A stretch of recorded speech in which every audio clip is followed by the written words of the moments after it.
Can't hear any audio.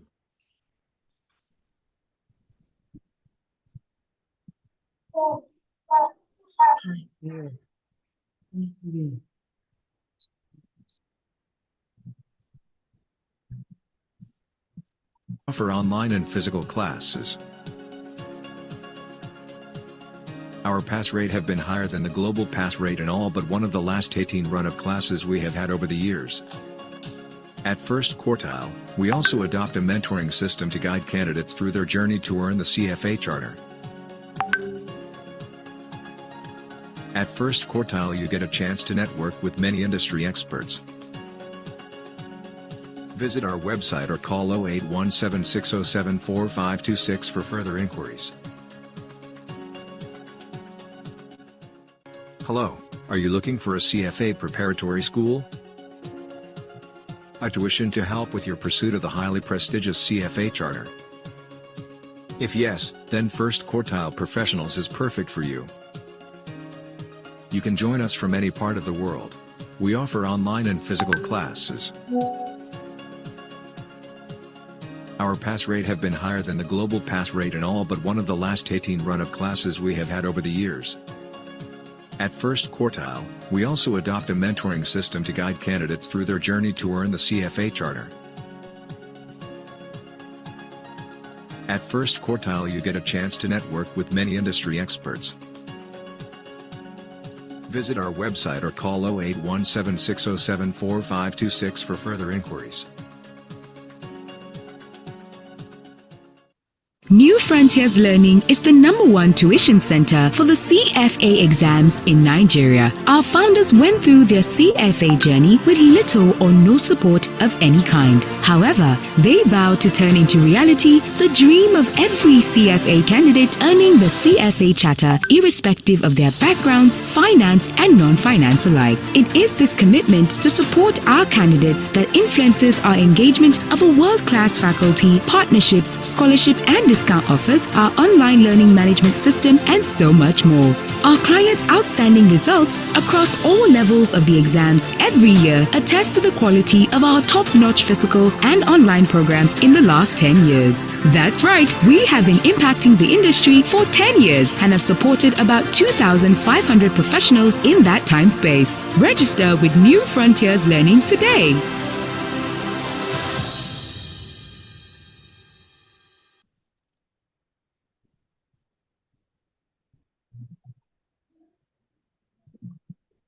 Good afternoon, good evening, from wherever you are joining us from. Thank you very much for joining this first session in this year, the Revision Bootcamp organized by CFA Society Nigeria for 2024. We're going to be going through all the 10 modules. The Revision Bootcamp is the way by which the society, CFA Society Nigeria, supports candidates in their journey. I would like to begin by saying a very big thank you to membership committee and especially the faculty holders that volunteered to their time to help support these candidates. We're also going to be saying a very big thank you to our sponsors, the tuition centers that support this initiative and allow the society to make this event possible for the benefit of our candidates. Without I would like to invite Muhammad Buba to come and take over alternative investments, I believe. And I wish you all well in your journey towards earning the charter. Thank you very much. Muhammad Buba. Thank you, Yamin, for introducing the session. My name is Mohammed Buba. I work in a multilateral organization. I'll be taking you through alternative investment in the next 1 hour. First, let me thank the CFA Studies Nigeria for introducing the bootcamp and continuously sustaining this event, because it's really a good way to help candidates in Africa. Also, I want to congratulate the candidates who will be writing the exams, because this is a rewarding journey. You made the right choice. Congratulations in advance, and we'll do our best to see how we can support you. But it's really a rewarding journey, and you have nothing to lose. It's going to be full of good testimonies. So I'll be taking you through alternative investment in the next 1 hour. Like you all know, it's a revision camp. It's expected that you must have read and studied, so we'll just be talking about the highlights. Somebody said the sound seems not working.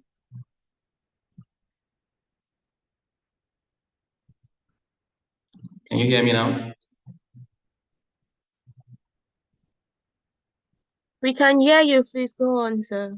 Okay, great. So I'll be taking you alternative investment in the next 1 hour. Like I said, it's expected the candidates must have read, since we're getting close to exams. So I'll be touching the key points and things that you need. First, I would like to talk about the key tips for the exams. The most important thing is that you should have a very good rest before the exam. Secondly, no question is too important. So don't waste too much time on any question. Once you get a question that is difficult or you don't know the answer, just use an elimination method. Pick the one that your instinct tells you is right. Don't waste too much time, because every question has more or less an equal weight. So by wasting too much time, it's going to cost you the exam. So after that, I think we'll just go straight to the session. Let me share my screen.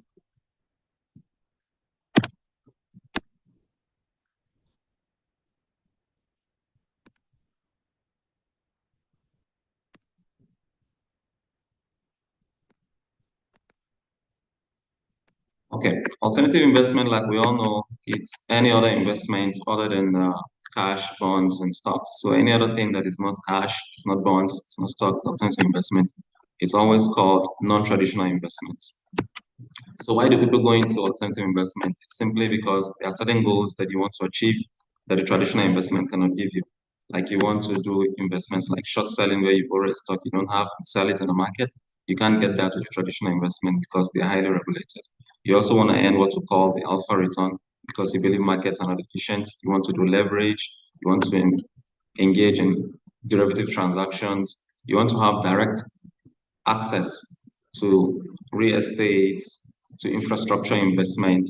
All these are difficult to get through the normal traditional investment vehicle. So, and also maybe you have a high return and risk profile. So you, an investor that wants to get high return, and also you're willing to take high risk. So these are the reasons why alternative investment continues to be very relevant in today's investment world. So what are the key things? The first one tries to tell us the characteristics of alternative investment. What are the things that make alternative investment different from other traditional investments? And this slide you see here is very important. This is the base of everything that we're going to be discussing today. So if you know this, you can always relate in any of the alternative investment we're going to be talking about in subsequent slides. So the first thing is that alternative investments are not liquid. The underlying assets are not liquid. The investment vehicles are not liquid. Like if you want to invest in real estate, for example, you can buy a real estate today, but when you want to sell it, you might not sell it at a fair value, especially when you need money so quick. So that's illiquid. If you invest in an investment vehicle like private equity fund or venture capital, you have what you call a notice period, a lockup period before you can get your fund. So this makes them very illiquid. Also, historically, it has been noticed that alternative investments have low correlation with traditional investments. Thereby, it gives you diversification benefits. But because you need special skills for these investments in alternative investment, because they range from real estate, private equity, venture capital, infrastructure, these are different asset classes. So you need managers with different skills, different specializations. Also, they are not regulated like the traditional investments. Therefore, you have a blind pool where you invest, you don't know what that PE fund or that hedge fund is going to invest in, or you just know he's going to use a strategy or he's going to invest in a portfolio company. So it's not regulated and it's not transparent. The horizon takes long, like a private equity is 10 years, real estate will take long for you to build and construct infrastructures. And also because you're using managers to invest, you need to pay them fees. Also, it's capital intensive, it has tax considerations, there's no proper risk measurement because there's no available data on these investments. Also, it uses different investment vehicles. So these boxes you see here are very, very important. If you can understand them at a high level, they're going to help you understand alternative investment as you read along. So what are the key categories of alternative investment? The main categories now is hedge fund, private capital, real assets, and we have others. So hedge fund here, main category, this is the second one, and this is another one. These are the four major categories of alternative investment. They have subcategories.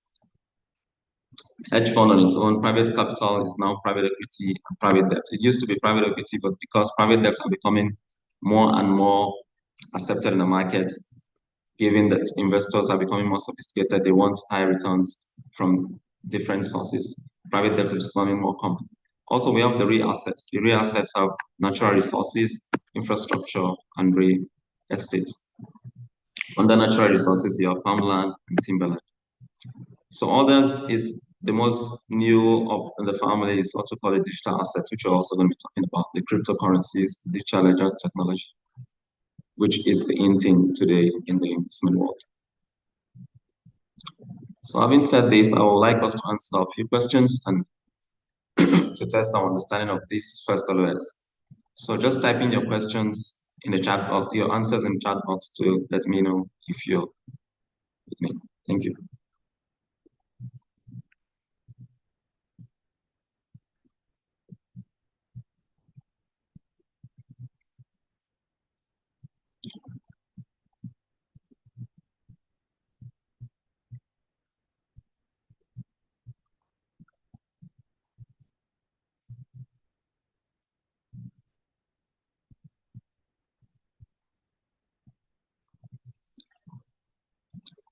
Okay, I can see the answers coming. Yeah, they're looking good.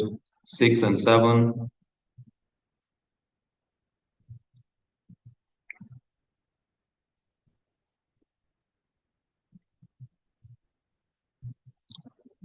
Okay, great. Because of time, we've had good answers in. Thank you. So yeah, most of you got it right. The answer is C and B. So alternative investments are not regulated. They use leverage and they involve fees. So also there is significant restriction on redemptions. Like I told you, if you're doing a hedge fund or private equity, there's lockup period and notice period where you cannot have access to your fund. So let's also try this. 8 and 9, just type them together as earlier done.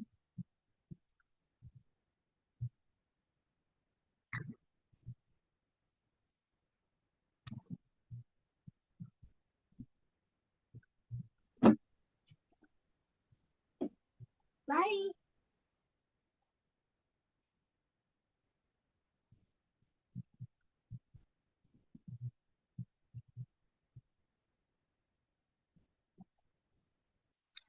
Okay, great. So I can see some pitfalls there. So for number 8, the answer is actually B. Like we said, timberland is a subcategory. It's not a major category. It's under natural resources. For number 9, the potential benefit of allocating a portion of a portfolio to alternative investment is ease of manager selection is not easy because you have different managers with different skills required for different asset classes in alternative investment. So it's not difficult for you to get the right manager. And also top quartile managers are very difficult to assess. The next one is diversification. Yes, because like I said earlier, alternative investments have low correlation with traditional investments, so they give you diversification benefits. Accessible and reliable measures of risks and return. They don't have historical data. Today, if you want to have access to the information on real estate in Abuja or Lagos, it's going to be difficult, right? Because transactions are infrequent, and also they are not mandated to report. Even hedge funds are not mandated to report their performances, so it's difficult for you to get reliable measure of risks and return because you don't have historical data. Thank you guys, you're doing well. Timberland and diversification.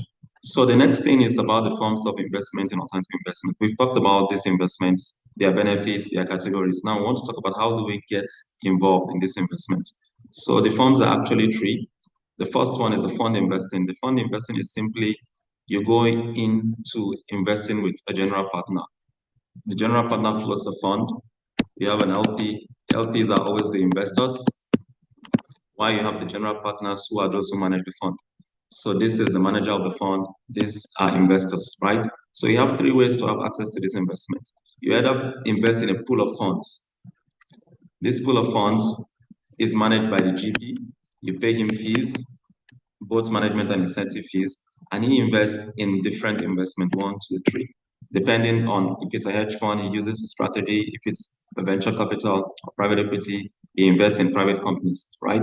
So this is how you get access to alternative investment using a fund. The next one is what we call the co-investing.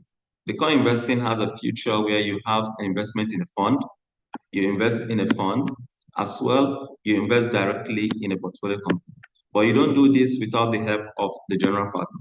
So in a co-investing, you have two access to investment. You have a direct investment to the investment itself alongside the general partner, then you invest in a fund. So you have direct and indirect investment to alternative investments. The third one is direct investment. You don't invest through a GP, you just go directly and invest in a portfolio company or a private company or a real estate or any alternative investment asset class or category that you want to. You invest directly because you have the required skills in that sector industry. You have the minimum time required capital. You're sophisticated. You have knowledge of the investment. So these are the three forms. This diagram is very key. This tells you about the fund investing. This tells you about the co-investing, and this tells you about the direct investing. So these are just what I've explained. Since we'll be sharing the slide, you can have a deep dive into them. Fund investments, less sophisticated investors, less due diligence because you go through a fund. Co-investor, he goes direct and indirect. He has better control than the fund investment. Why direct investment? You have greater flexibility and control. The minimum capital required is there. It's a sophisticated investor. He doesn't pay a fee because he invests directly. He doesn't pay incentive fee to any manager, but requires a great deal of due diligence. For here, one of the pitfalls is that co-investors are exposed to adverse selection bias because they use a GP to invest in those funds. If there's an investment, the GP might decide to favor his fund rather than advertising it to the co-investor. So let's have some questions to see if you actually got that.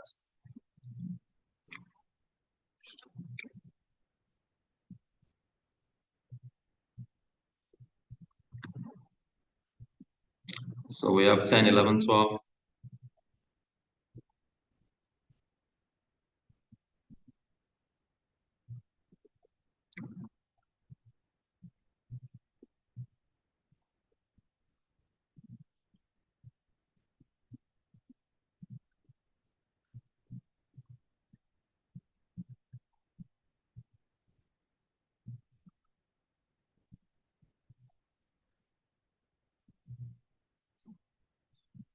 Okay, great. I've seen some answers. Thank you. Keep them coming. The essence of the bootcamp is for us to try, put your answers, even if they're not correct, you get to know why they're not correct and you learn from. This is the place to fail. In the main exams, we want you to always excel, right? So just attempt. Don't stay by the sidelines. Put your answers and let's see what you can have. So the answers are actually CCA. So forms of investment that allows direct and indirect is the co-investing. Method that requires highest level of due diligence and high capital requirements is direct investing. He's sophisticated. He wants to invest direct, so he needs to know the sector and industry is investing. Least due diligence and high fees is fund investing. You're not going to do anything. The most important due diligence in fund investing is for you to get the right manager. So once you get the right manager, he does the due diligence on the investments and you pay him the fees. Well done. Thank you. You're doing great so far. So the next thing is how do they own alternative investments and what are the compensation structures? This is also an important aspect. So the investment vehicles available is the limited partnership. Limited liability partnership is the mostly used structure, is what we just explained using the fund investing here. Using the LP and the GP. This is a limited partnership structure where you pay him a fee, he invests, and you have a passive role. You don't have an active role in managing the fund. This is mostly for hedge fund and private equity fund and also real estate. We also have public-private partnership. This is mostly for infrastructure investments. Then you have exchange trade funds, master limited partnership. You also have joint ventures. Joint ventures are mostly good for real estate. Exchange traded funds are just funds that are like publicly available. They give you exposure to alternative investments by investing in alternative investments in companies that engage in alternative investments, commodities, equities, but that are alternative investment driven. So exchange traded fund is just a fund that mimics investments that are alternative investments in nature, right? So if you just buy into the fund, you have exposure to alternative investment. The next thing you need to know is the fees. So we have management fee and incentive fees. Management fees are the structure mostly for most limited liability partnership structures is 2 and 20, right? So you have 2% for management fee and 20 for incentive fees, right? So distribution waterfall is how do you distribute the profits? How do you take the profits? Some go for deal by deal, which is also the American style, which means that you have to pay incentive fee for each deal. So if you have investment one, which moves from 100 to 110, you have a 10 million naira profit. So you have to pay incentive fee on this 10 million. That is American, deal by deal. If you're doing a whole of funds, if you have two funds, this moves from 100 to 90. So in this case, you don't consider this incentive fee here. You consider them as a whole. So this investment is 200 and it has closed at also 200. So you have 200 here, 200 here. In this case, the profit is 0. So you don't need to pay incentive fee. So in this deal by deal, there's no netting. You have to pay incentive fee here and you don't pay here. So you end up paying 10 and 20% on 10 million naira. In whole of funds, you don't pay an incentive fee. So that's the difference between deal by deal in America. Hurdle rate is simply what's a preferred return. We call it a preferred return. That is like a cap because incentive fees are paid by investors to GPs. So you don't want them to have cheap money. So you start putting conditions. And one of the conditions is hurdle rate. So you're saying that if you have 100 to 110, you're saying that I want a hurdle rate of 5%. So if you get a return more than 105, I'm going to get, in this case, I'm going to maintain 105. In this case, 100 to 110. I'm going to maintain 105. Then the incentive fee will be paid on the remaining 5 million that we made. So the GP will take 20% while the LP will still take 80%. So this is a hard hurdle rate.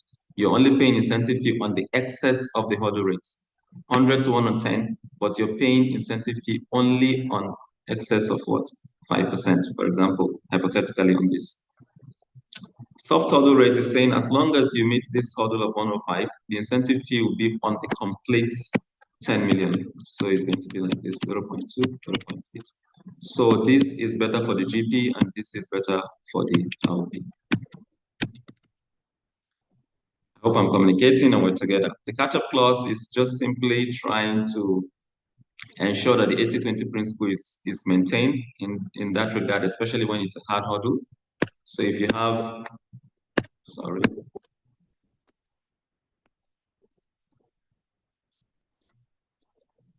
So what the catch-up clause does is, if I have a fund, 100, and the end of the year, it has 110, and I have a hurdle rate of 5%, so that 5% is when the fund is at 105. So I'm saying that at this point, the LP takes a guarantee of 5 million. We give him 5 million.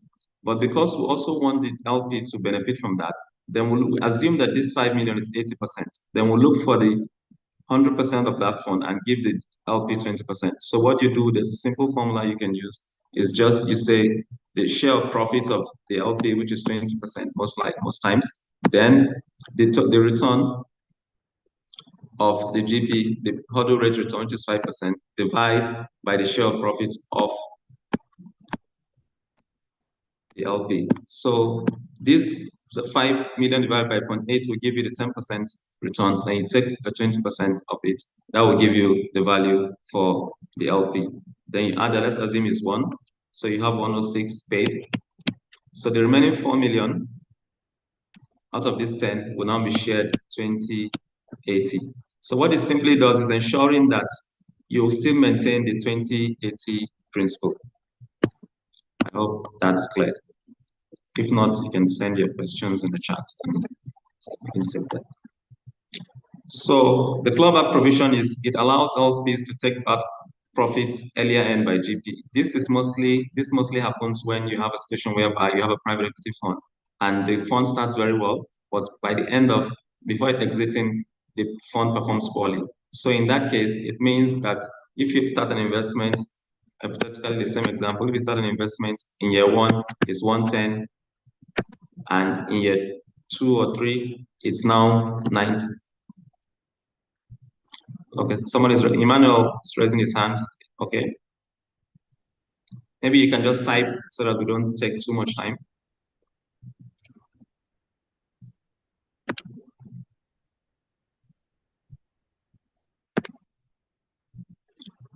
So what I was trying to say is for a clawback provision, if I have a fund in year 1 that starts from year 0 and ends in year 1 at 110, and in year 2 it goes to 90. So in this case, this fund has lost money, right?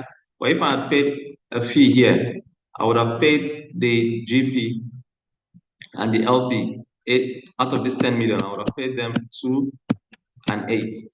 Why the fund eventually had a loss? So it means that the GP needs to return what it has earned because eventually this fund was a loss. So this is what the clawback does at the end of the fund life. Was it a gain or a loss? If it's a gain that is not more than this, you return just a portion of the gain that you're entitled to within the 80-20 principle. Side letters, high water mark also is an interesting concept. If you are here, if you have a fund who has made 100 and it goes to 110 net of fees, and it goes back to 90 and it goes back to 130. In this case, we're saying that this is the highest point the fund has ever been.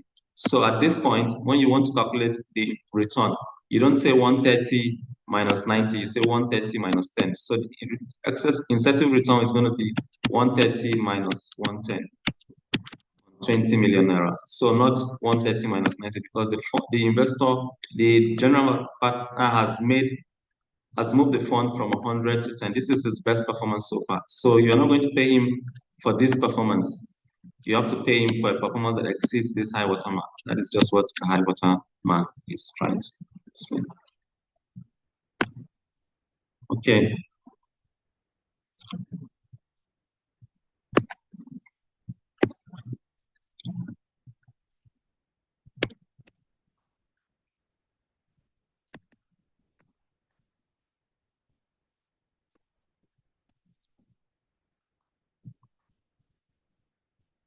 So there's a calculation here. Because of time, I'll share the slide. You just look at it, and there's also a solution in the same slide. So you attempt it and use the same concept that I've explained earlier to solve it. And if there's anything, I'll share my email. If you need clarification, we can do that. Because if we want to calculate now, it might take more time. So can we attempt these questions?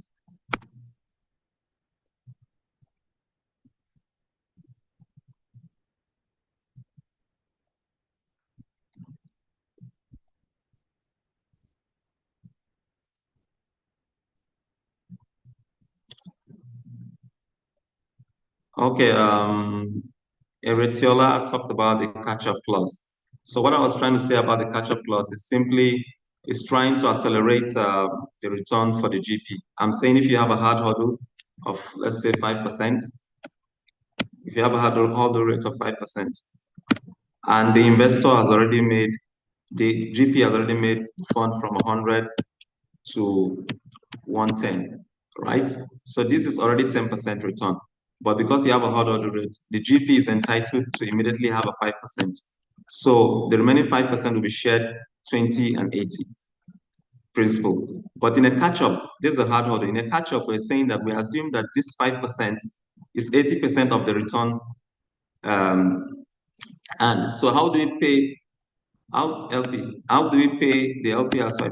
How do we pay the GP 20% of this? So you need to get the 20%. 20% is simply taking the return of this, dividing it by the share of the GP, which is 80%. This portion will give you 100% of the return, and then you take 20% out of it. That will give you the share of the GP. And the question I shared, the question I put in the slide, also have solutions for that, very clear for you to look at. Okay, I see the questions coming, the answers coming.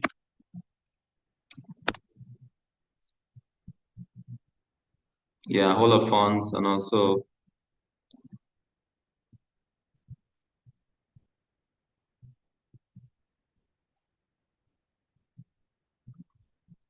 yeah, invested capital and side letter, right? Okay. So whole of funds, deal by deal, the solution is here. Whole of funds, deal by the European and American waterfall. So committed capital, in this case, why do we allow GPs to take money on the committed capital? Because we want them to align their interests. We don't want them to call for funds when they don't have good investment. That's the reason. So that's the reason why we do a committed capital management fee. Because if you allow the GPs to only charge on invested capital, they will be calling for money even when they don't have very good investments to embark on. So thank you for your answers. So the next thing is hedge funds. So for hedge fund, we just need to look at what are the main characteristics of hedge fund. You should know that it's just they call it the rich man mutual fund. It's just a mutual fund where you put in your money, but you must be an accredited investor, a very qualified investor, because the minimum capital is very high. Then they invest in, they don't have restriction investment. They can invest in anything, and their returns target is always very high. So for investors who want high return, they're highly risky, they have a lot of funds to play around, hedge funds is the best strategy for them. It's highly leveraged. Like, these are the characteristics. You can get your money, it's illiquid, they give you a lot of a notice. If you need your money, you have to give them like a notice period.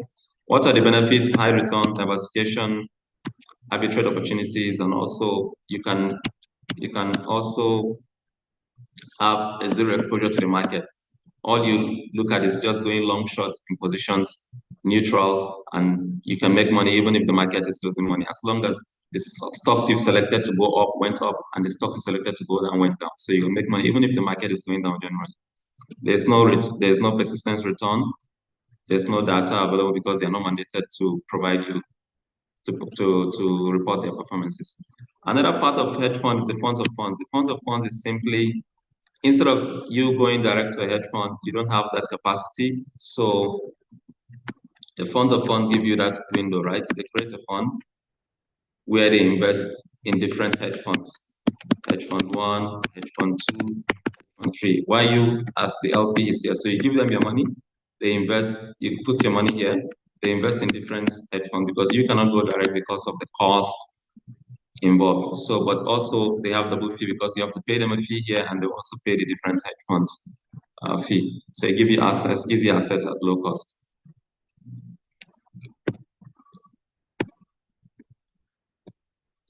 So the most important thing is hedge funds engage in strategies. So I'll just tell you the most important thing to look at for the strategy. So if they are trying to describe an event-driven strategy, it must be an event at a company level. Something must be happening. Is it a distress? Is it a major arbitrage? Is it a spin-off? So anytime you see an event happening at a company level that can create value, it's an event-driven strategy. For relative value, it's just mispricing. This is the keyword, mispricing and arbitrage. So if you see a mispricing that is happening on arbitrage, happening because two similar securities are priced differently, then that's a relative value. Macro, when you see macroeconomic variables, you want to, like now in Nigeria, maybe you predict the currency of Nigeria is going to get better, then you can go long the Naira. Then if that happens, you make a lot of money. That's macro. right? Or you think the Nigeria economy will go well, so you invest in the index. So that's a macro investment. Equity hedge fund, this you're just trying to play in the equities market. You go long, short positions in different equity. If you believe there's a fundamental value, you go for long fundamental. If you believe there's a growth momentum, you go for both stocks that are in the growth momentum stride. So these are the key strategies. So let's attempt some questions.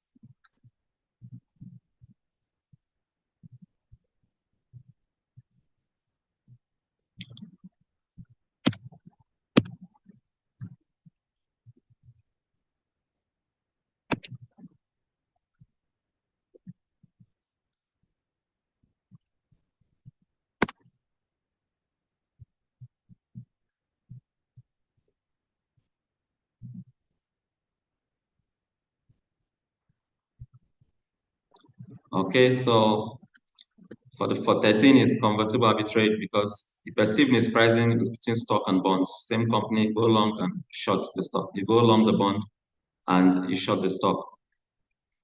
It's not a event because it's a merger. It's not happening because of perceived mispricing. An equity hedge fund, this one is short bias. Short bias simply means selling.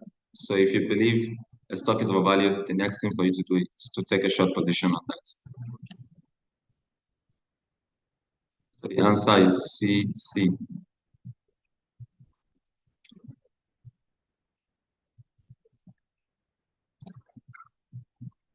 Can we try this?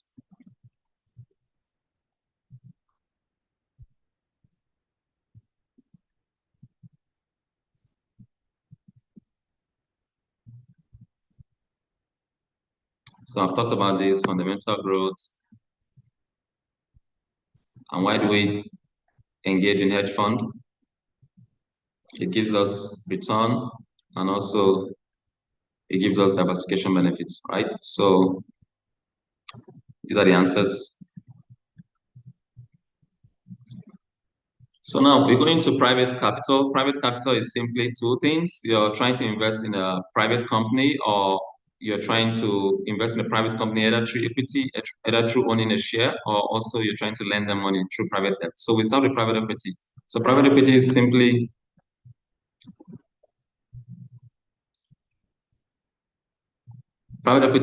owning a stake in a private company, right? And you can do that either through a leveraged buyout or through a venture capital fund, right? A leveraged buyout is when you're investing in an established company. That company is already established, so you borrow money, that's why it's called leverage, and you invest in that company. Or you're going private, you take a public company, you borrow money and buy it off and take it private, make it better and exit again. So that's what leverage buyout is simply talking about. And also, what are the targets for this? You look at for public company, a depressed stock price, they have lots of assets because you need to borrow, so you need assets as collateral. It must be able to provide some cash flow because you need to pay those debts. Willing management so that you can easily buy them off and also low leverage. Venture capital is also an investment in a private company, but looking at new companies, they don't have any cash flow, no revenue, and it's just an idea. So it starts with an angel investing where your friends and family invest into it. Then the VC comes at the seed stage. Then the early stage is when you start producing, but not at commercial level. Expansion is when you start producing at a commercial level. And also mezzanine is when the company is now doing well and you want to prepare it for an IPO.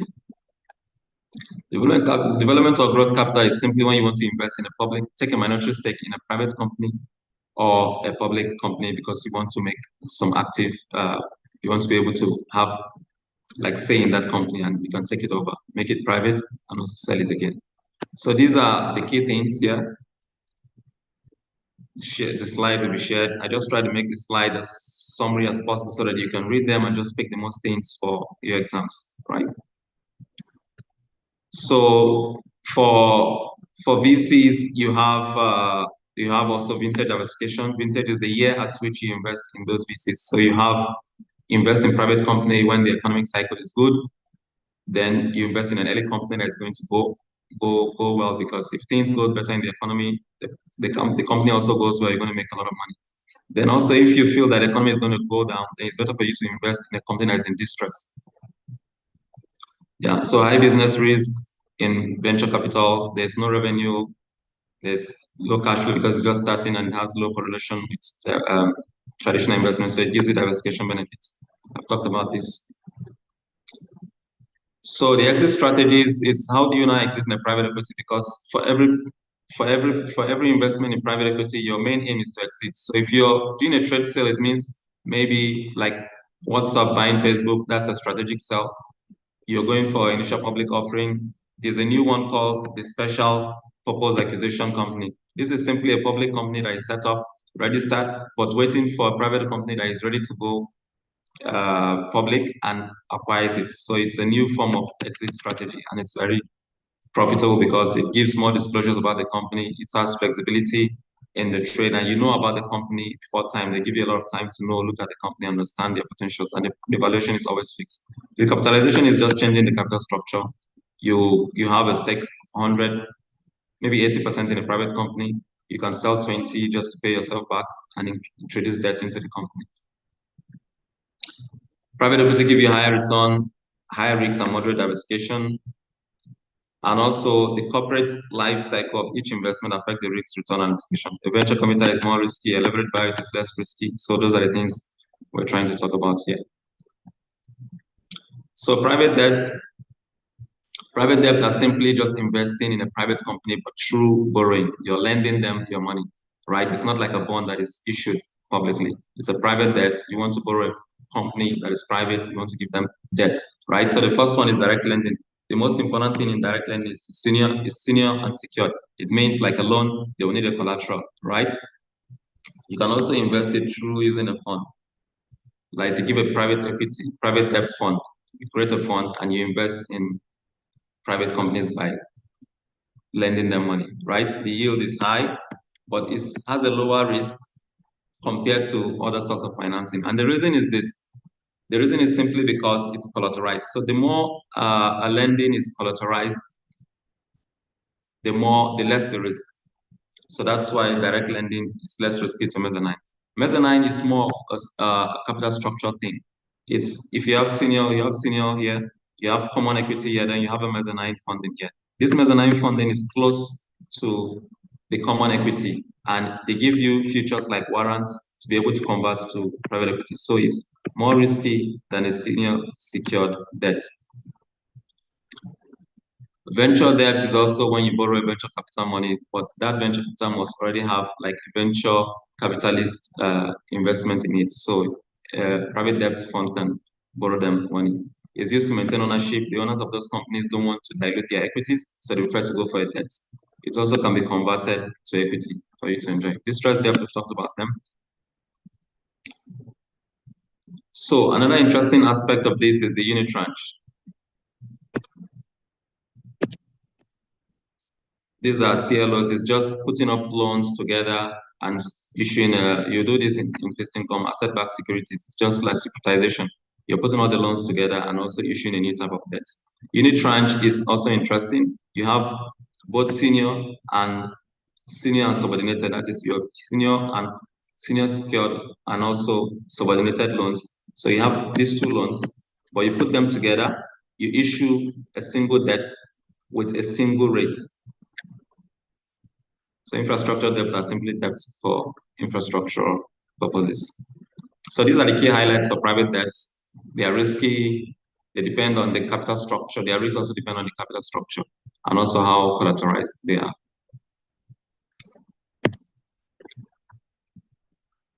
So you see the risk. The higher, the more collateralized and seniority of the debt, the capital structure, the less the risk. So this is more collateralized with this. This is also collateralized. This is between this and this. This is more risky, and this is a private equity co-investment, and a private fund invests in that. So can we try one or two questions?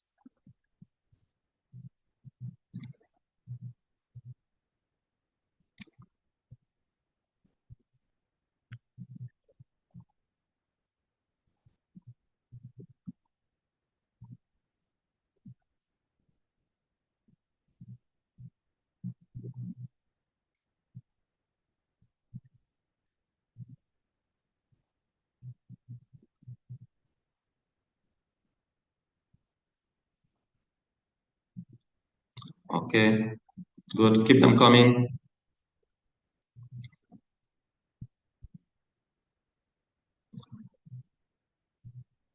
Okay, because of time, I will just go through. So we have C, B, A. So I'll share the slides for you so if you can see and correct yourselves as well. So the next is natural resources. So we have commodities. So commodities are simply investing in grain, wheat, gold. They are mostly invested in the futures market because of the high cost of storage for fiscal investments. Their source of return is not in income, but is simply in changing commodity price, right? So you can also have indirect exposure.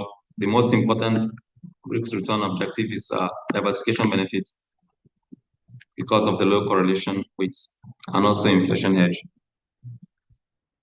So, but how do we go into exposure into commodities? Mostly on the futures price. So this is an important concept. You go into the futures market to buy these commodities. So the futures price is simply the spot price plus multiplied by the risk-free rate and time, then plus storage cost minus convenience yield. This convenience yield is an important factor in pricing futures price and is inversely related to the inventory levels. So if you need a commodity today, the demand for that commodity will be more and people will demand that commodity more and the inventory levels will go down and this will affect the futures price. It's an important metric also to know whether a market is in contango or backwardation. Contango is simply saying that the futures price of a commodity, the futures price, the price in 3 months or 6 months is higher than the price today. So that means that that commodity is not needed today, it's needed more in the future. It means that the convenience yield is also low. So backwardation is simply saying that the spot price, the futures price is less than the spot price. It means that the commodity is needed more now than in the future. So this is an important concept. This happened during the pandemic, where the futures price for the first time went into contango, and also it was the futures price of about negative 37. So this is simply because storage capacities were exhausted. Nobody wants oil because people don't travel, nobody uses oil, right? And those who bought it are willing to close their positions on this day, and every other person doesn't want to take delivery of oil. So it means you're going to sell your futures, your oil to somebody, but you have to pay him for also receiving the oil. If not, he's going to deliver that oil to you. So it was a very, very good example of a contango market. I think it's the first time ever that it happened because all the storage capacity in the world for oil was at its peak, and people needed to close their futures position.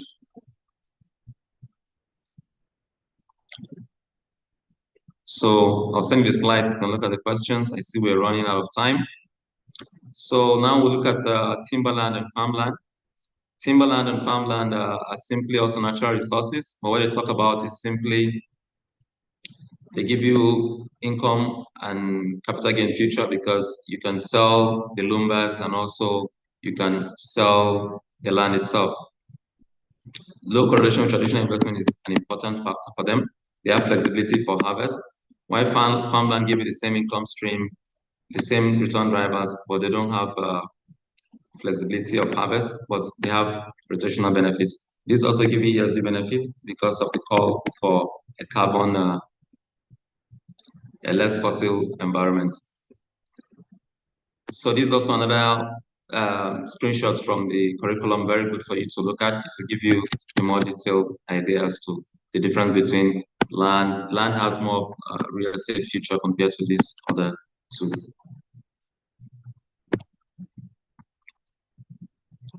So for real estate, you need to know that it has residential and commercial.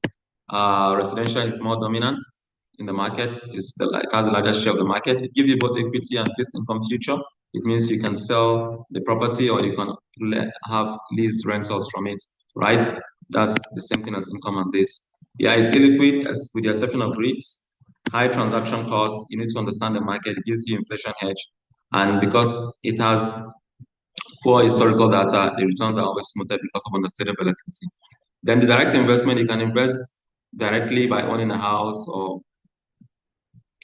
own your commercial property, so you have control over a tax benefit because you can charge non-cash depreciation. When you charge depreciation in your income, it reduces your taxable income. So it gives diversification benefit. We talked about that. For this disadvantage is that you require a lot of money to invest in real estate, but you can also invest through REITs, ETFs. Another important concept that I would like to talk about briefly is this core value and opportunistic. What they simply mean is that if you have the core value is characterized by stable, when you invest in commercial properties that are stable and in a very good place, so you are investing in a core real estate strategy. When you do a value add, it means you get a property, there are some vacant spaces, you make it better, and also it's you now, because it's now better, people can use it, you earn a higher return. Opportunistic is when the property is really dilapidated, very bad, obsolete, you do major development for you to get capital appreciation, and the finite life is also short because you're just going to look at this property, make it better, and sell it. So that's it, just to give you the high level. Then infrastructure investment is also an interesting thing. It's a long-lived asset. It's mostly supposed to be done by the government, but because of the debts of infrastructure, the need for infrastructure, private investors are now going into the infrastructure space. What you need to know is that it's under real assets.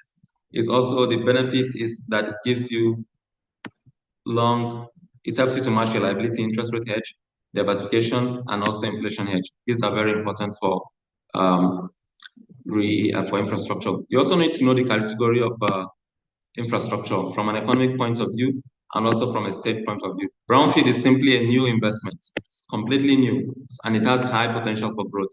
Why brownfield is an existing investment?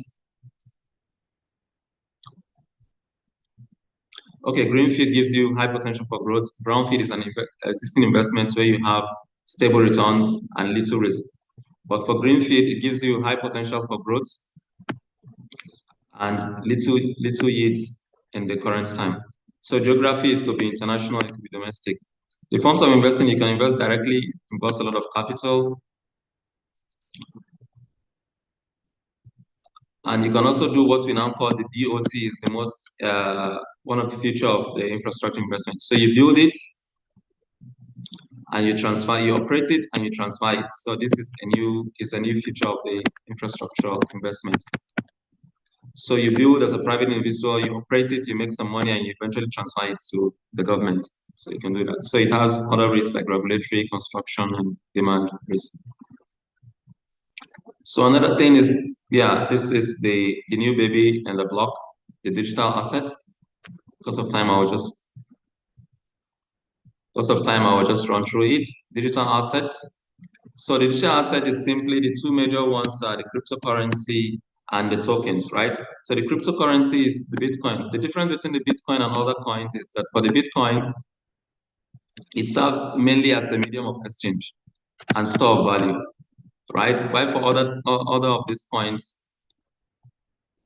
they do other things other than just being medium of exchange. They stand as an application. You can use them as applications. You can use them to settle debt. You can use them to settle contracts and all that. So central bank digital currencies are also, instead of this decentralized, unregulated, central banks are involving in digital currencies now so they can have control. So these digital currencies are backed by the currency in the vault of the central bank. So we also have stable coins. These stable coins are coins that are less volatile because they are backed by fiat currencies. Meme coins are coins that are created out of jokes, like the Doge coins, and also other cryptocurrencies. Is the in thing, we can read and know more about them. It's interesting, it's the future.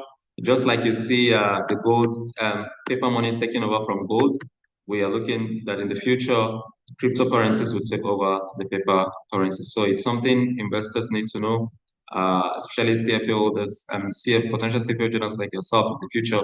This is a niche for you. The tokenization is not just about the cryptocurrency. Tokenization is simply you have an asset, but you digitalize that asset, you put it in digital form, and you can sell a fraction of it. If I have a real estate worth 100 million, I can digitalize it and I can sell it to everybody. So people have a share, 1 million, 2 million, 3 million. And also what it does for us is that when I want to sell this, I just sell a fraction. I can sell my portion. So it's digitalized. It makes settlement easier. The titles are digitalized. Everything is in digital form. So that's what digital. Non-fungible tokens, these are tokens that are not the same. They are heterogeneous. It means like for currency, it's money. Money is money. It's fungible. But for tokens that are non-fungible, it's like art. There's no two art that is the same. There's no two music that is the same. So these are non-fungible tokens. So you can have art digitalized and sell online. So I've been able to put all the LOS on digital assets in bullet points. So they are self-explanatory. You can read them, and you get the key things. It starts high risk and high return. Diversification benefit due to low correlation. Direct investment. You can use a wallet. It's self-explanatory. The point is just for you to look at them. And since you're doing a level 1 exam, the most important thing for you is for you to do a lot of questions, for you to understand the key highlights and the high concept. So I believe these summaries will be very handy for you to use, because we can't explain everything in detail in 1 hour. Yeah. So this is the last LOS. I want to say thank you to CFA Society Nigeria for giving me the opportunity. And also, it's always a pleasure to see how we can be a part of this goal to support candidates to ace the exams. Like I said, we can't explain every detail in 1 hour. My email is there. If you try the calculations, you have issues, you can reach out to me. If you have any questions on this, I'll be willing to help at any time before your exams. I wish you all the best. Now I'll be handing over to Bukola, a seasoned professional who will be taking portfolio management in the next 5 minutes, 8 minutes. If you have any questions before Bukola steps in, I'll be glad to answer. Absolutely, Buba. I think you still have about 5 minutes that the candidates can exploit to ask you questions pending when Bukola comes in. Thank you. Okay. So if you have questions or if you want me to run through the digital asset more in detail, we can. Whichever, let me know. Yes, I will share the material. It's prepared for the bootcamp so that we can help candidates, because we know we cannot exhaust the material in 1 hour. So you can see sometimes I'm a bit fast, and that's the essence. That's why the material is prepared to help you use it to ace the exam. So I will share the material. But since I have a few minutes, let me just do more on the digital assets. It's a niche area, so I believe the CFA is just trying to align us with the current things. So it uses a digital ledger technology, and this ledger technology, it's a platform where you have different computers where digital assets are created and shared, and every participant has access to those assets, and they have what they call cryptography to ensure that you can only have access to that network when you have it's encrypted, so you can only encrypt it, you can only decrypt it using those cryptography, using algorithm process. Also, there's also what we call the smart contract. The smart contract is simply you put rules in which transaction can be executed. You can say, okay, if the price gets to this, sell this contract. So once the price gets to that level, the computers will just automatically sell the position. Or you say there's a legal title. Once this condition is met, transfer the ownership to another. So this helps to settle transactions. This helps to reduce disputes. Another thing is the concept of the blockchain. The blockchain is simply a situation whereby you put a digital currency on a platform, you introduce new transactions, and you chain it to previous transactions after validations. So you chain it to an existing, you have like maybe 10 transactions already on the blockchain. If you bring a new one now, all the members validate it depending on the type of protocol. Once they validate it, it's changed to this and it becomes 11. And this 11 transaction cannot be changed, cannot be amended. It becomes changed and it becomes encrypted. So this new transaction becomes 11 and cannot be edited. And how do you do that? You do that through 2 ways. You can either do it through a proof of work or a proof of stake. A proof of work is where all participants are involved in the validation of this new transaction and for it to be changed. And once they do that, they earn what we call a digital currency. That is, they are called miners. Those guys who do this, who solve this algorithm. The next thing is proof of stake. Proof of stake is that not all participants, not all the nodes in the computers will engage in transaction validation. What you now have is just few individuals who are called validators. They will be the one to give their digital stake or say, I am going to be part of those who validate this transaction. And once they do, it's now blocked and chained. So that's it. So what's the difference between digital assets from traditional investment in terms of futures? The value of a digital asset does not come from any fundamental value. It comes from speculation. It comes from potential benefits of Bitcoin, for example. So if we believe that Bitcoin is going to be the next medium of exchange platform, the value will go up. If Elon Musk says he's going to use Bitcoin, the value will go up. If another prime investor says he's going to adopt Bitcoin, the price will go up. It has no fundamental value or cash flow that drives the price. It's simply on speculation. And also, it limited supply. Bitcoin is a limited supply. So that limited supply also creates value for it. How do you validate transaction? You use decentralized ledgers. These are the DLTs we've been talking about, using cryptography and algorithms for permissionless blockchain network. Permissionless is that from permission network, it means you need to have a permission to validate. Permissionless network is everybody on the network, every computer on the network will have access to validate transaction. So this is takes less time. This takes more time. This is more cost effective than this because the Bitcoin world itself and the cryptocurrency world itself use a lot of computing power and a lot of energy. That's one of the disadvantages of the DLT. These legal and regulatory is still unregulated. Some countries don't even allow you to use Bitcoin. I think we have a similar situation in Nigeria sometimes, but we're familiar with that as well. So another thing on digital asset is that how can you invest? You can invest directly through using a wallet and through using centralized and decentralized exchanges, right? Indirect investment can be a crypto trust where you just buy into the shares of crypto. It's highly risky, it gives you high return, diversification benefits, and there's regulatory risks because most countries are yet to adopt it. So questions? If you have questions, we can take them, just have 2 minutes.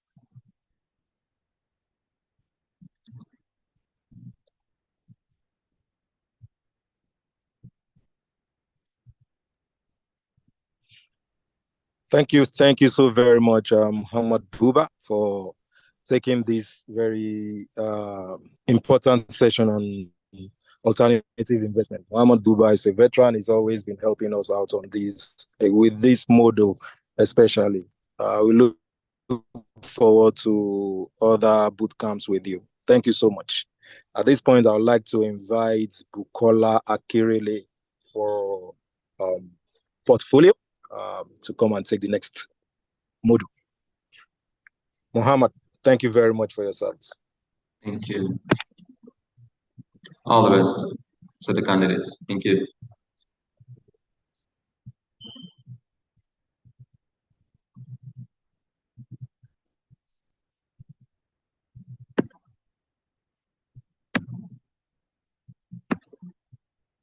Good morning, everyone. Let me see if I can share my screen.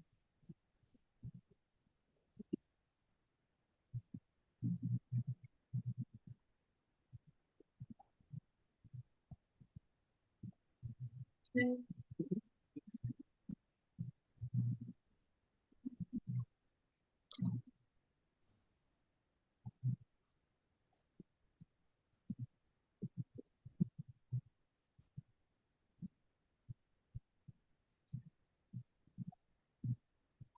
Can we see my slides, please?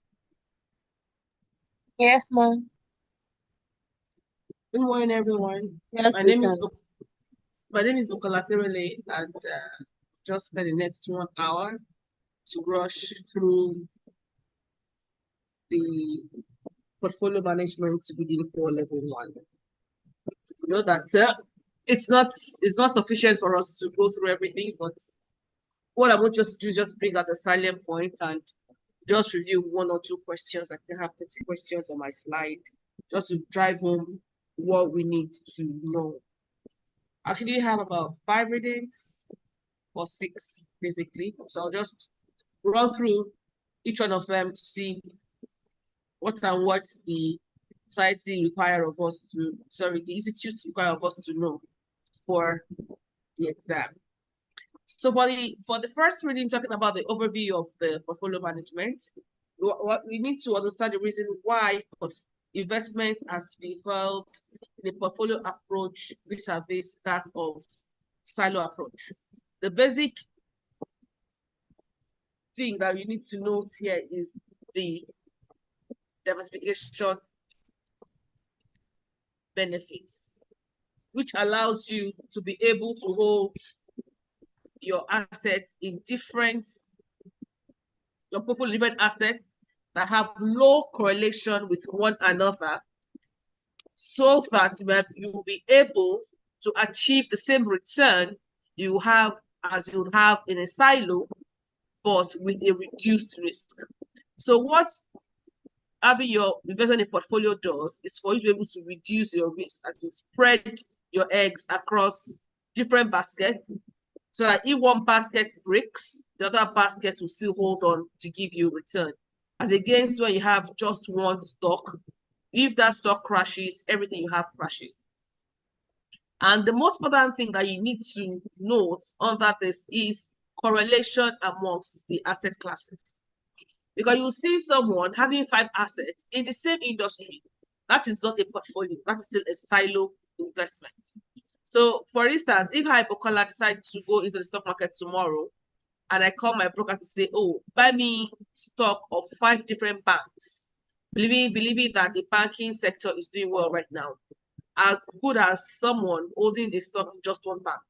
Because if announcement from CBN does affect all those banks in the same way, and I might either lose all my investments or increase my investments. But assuming I go and have 5 different stocks, I have in banking, I have in oil and gas, I have in manufacturing, I have in FMCG. If banking stock crashes, I still have the other 4 that would still be able to yield me income.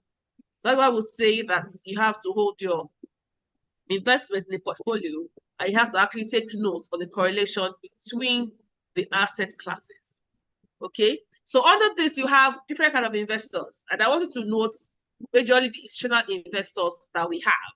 In this, we have the banks, we have the endowments, stroke foundation, we have insurance, we have the sovereign wealth funds.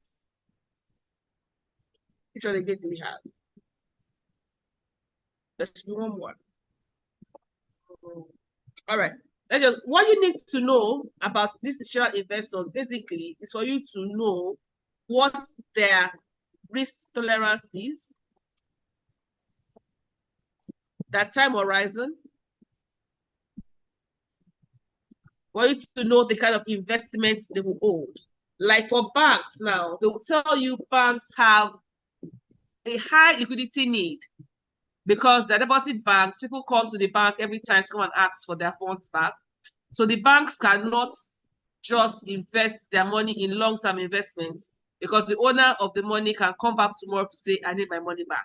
So they'll say for banks require high liquidity. And because the money does not belong to them, they also have a low risk tolerance. So you need to know the tolerance and the risk of these institutional investors. Okay. And then for endowments and foundation, because of the nature of such institutions, because they have a long-term goal, they have a high risk tolerance, and because basically what they want is for them to be able to pay for the purpose in which they are created, the liquidity is also very, very low. So they are able to invest in alternative investments like what Pupa just told you some few minutes ago. Under insurance, you have the life insurance and the non-life insurance. Both of them have different liquidity needs and risk tolerance. Because of the nature of life insurance, because of their long-term nature, they have a higher risk appetite vis-a-vis that of the non-life, which is the property and casualty, because you can insure your car in the morning and then go back in the afternoon to request for payment if you have any claim to make. Okay, then we have the defined benefits pension plan. These are the plan that is held by your employers that promises you particular amounts of money when you are leaving their employment. So the risk and return of that investment is on your employer. So that is why they are under the traditional investors. Okay. So for banks, I would say they have low risk tolerance, they have a short investment horizon, they have a high liquidity need. While for endowments and foundation, like I said, they have a high risk tolerance, they have a low investment horizon, long investment horizon, and a low liquidity need. For insurance, I just explained that. And then we also have mutual funds. That take us back to the kind of investments that we have. So under mutual funds, we have the open-ended mutual funds and the closed-ended mutual funds, open and closed-ended. The basic difference between the two, which you should note, is that under the open mutual funds, the trading occurs between the investors and the management of the fund. So which means that at every end of the day, the number of shares outstanding can change because some people will have come to redeem and some people will have come to buy into the mutual funds. So it changes every day. And each trade, you should note, happens at the net asset value, which is calculated at the end of every closing period, which is the value of all the assets divided by number of shares. That gives you your NAV. Under the closed-ended mutual funds, the only thing that happens is you buy from the manager of the fund. But any other trading, redemption, and buying in happens on secondary markets. So for a closed-ended mutual fund, the number of shares remains the same throughout the years of that mutual fund. Because if, for instance, a closed mutual fund says, I want to issue 1 million shares. Once that 1 million shares is issued, that mutual fund is closed. Any other trading, redemption, and new investments happen on the secondary markets, which means at every day, the closed mutual funds will always still have 1 million shares in its holding. Both have its pros and cons. Okay? Now, for mutual funds, you should also know that they charge what we call fees for assets under management. Maybe 1%, maybe 2%.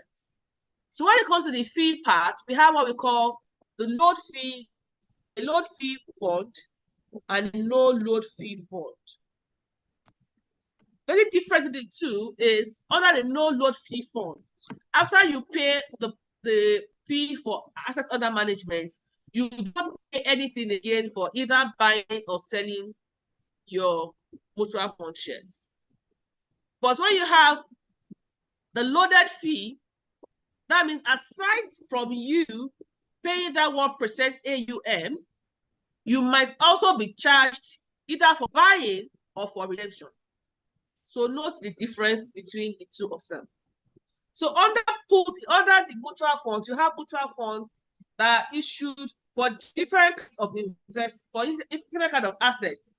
You can have for equity, you can have for bonds, I even have a mix of the two.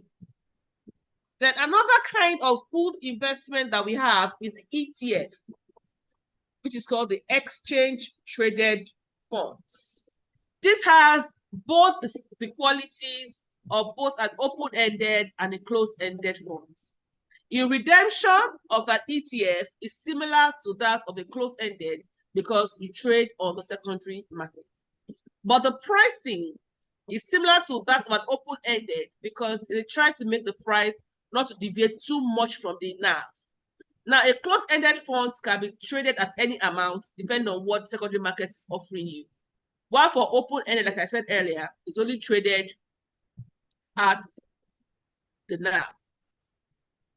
And your ETF can either be shorted, it can be sold on margin, and it can be traded intraday, that's at any time, even though that the price is always close to its NAV.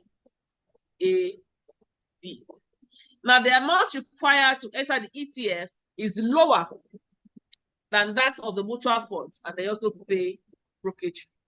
That's basically, I think, the most important thing you should learn under this. And they also know the difference between the hedge funds and the mutual funds. Your mutual funds are highly regulated, while the hedge funds are not regulated. That is why the hedge funds, it's only available to the extremely wealthy people that can afford to lose their money.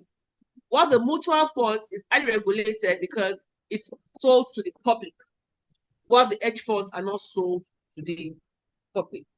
Then also how we call the venture capital funds and the private equity. Private equity funds, are you investing in companies that are not sold on the stock exchange? So they are privately owned. While venture capitals are funds that are set up to invest in startup firms, that also has its own risk, which I'm sure that Buba has covered that under the alternative investments reading. So there's another kind of pool investment called the separately managed funds.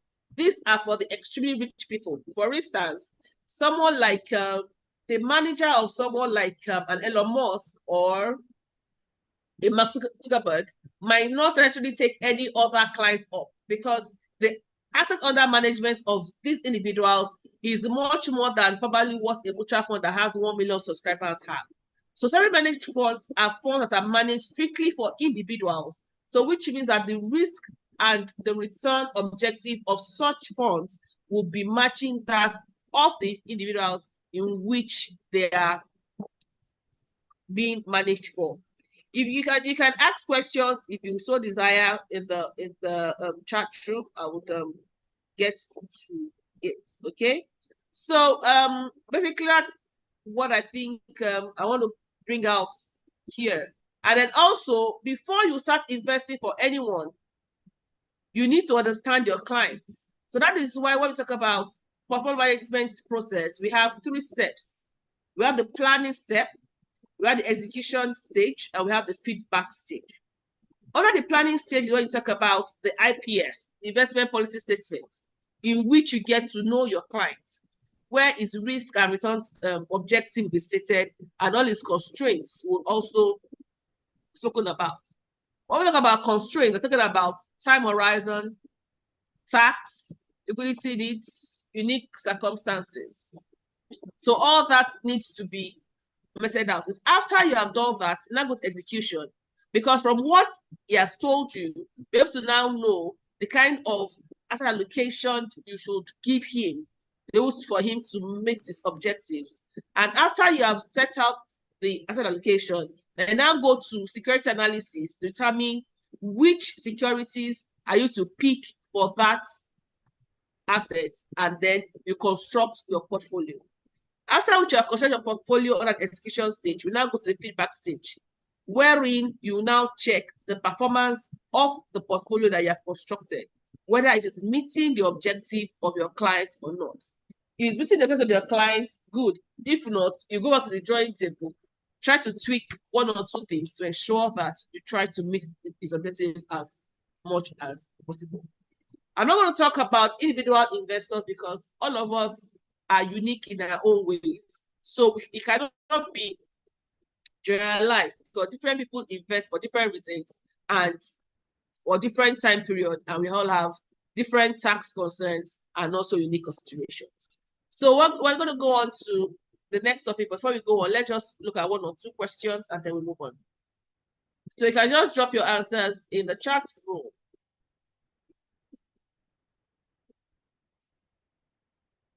So the question to answer to question number 1 is what?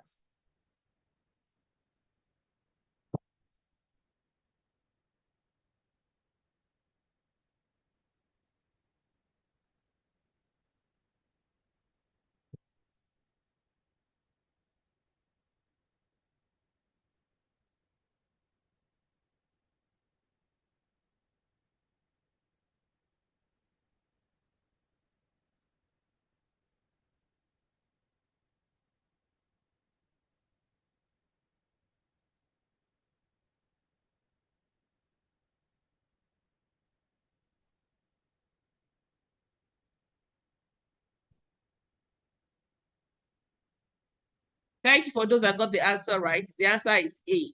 Because you invest in a portfolio does not eliminate the risk of loss. What it does is it reduces, not eliminate. But it eliminates B and C. But for A, you can diversify all your assets as much as you can and you still incur loss. So what it does is to minimize loss, but not to eliminate loss. So the answer is A for number 1. Thank you for those that got it right.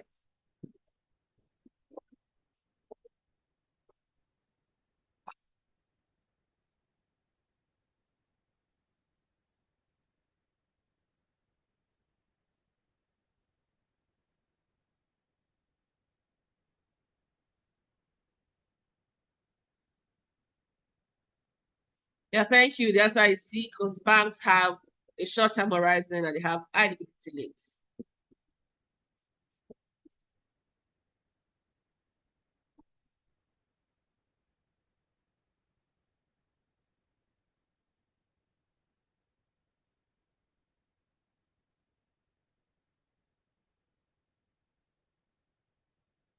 Thank you. For those that got it right, it's an open-ended mutual fund that have total number of shares outstanding changing each day. Thank you.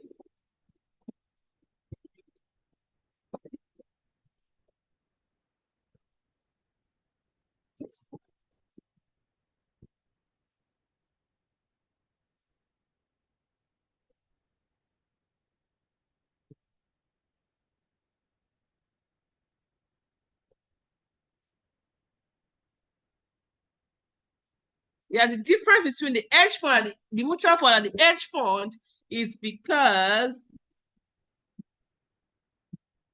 the hedge fund requires a much larger minimum investment.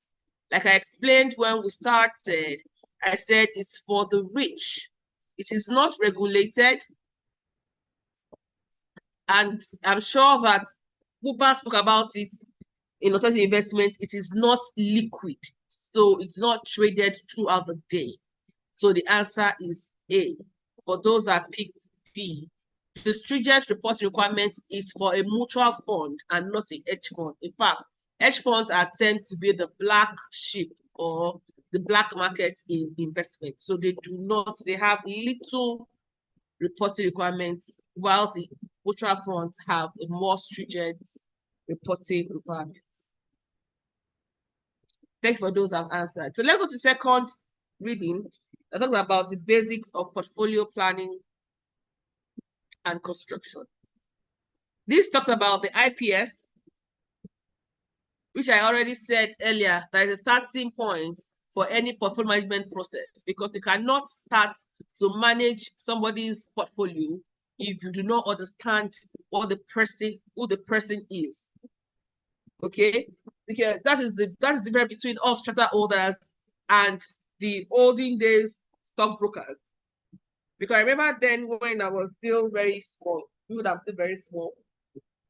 When you give money, when you have money to invest in the stock market, you go to a broker, and the next thing I tell you is that buy this stock, buy that stock. Nobody has ever called me to ask me why am I investing and all that. So most of the times, it never even results to any. We're never successful because we had diverse reasons why I'm investing. So we're supposed to actually know the IPS. We're going to draw up an IPS of our client for us to be able to start to invest for them so that we can achieve success. So your IPS have to have the risk and return objectives.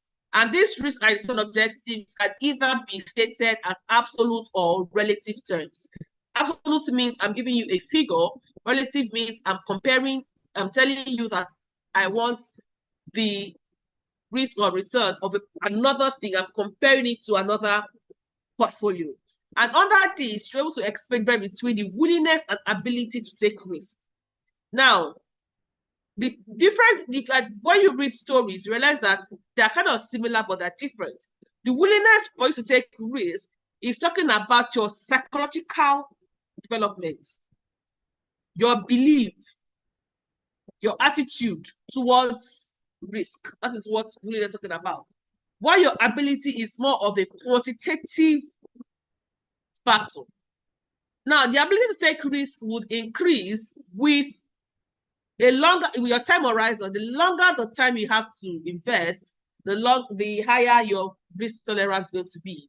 Then the higher your assets compared to liabilities, the higher your ability to take risk.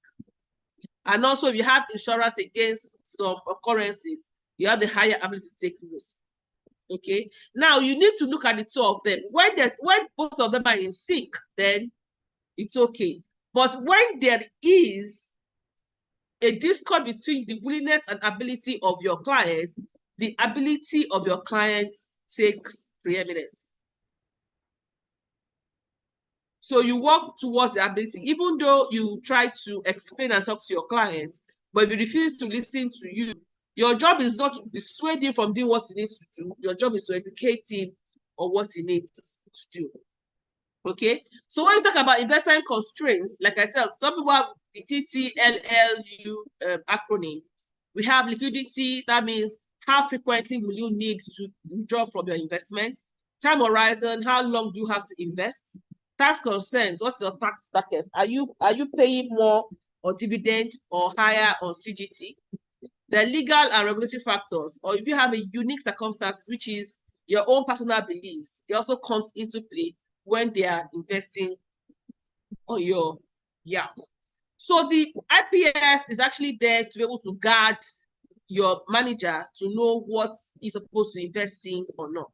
Now, another thing you should also note is the ESG consideration in portfolio construction.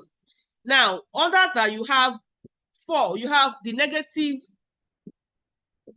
screening, which means that you exclude from your portfolio companies that have negative ESG practices.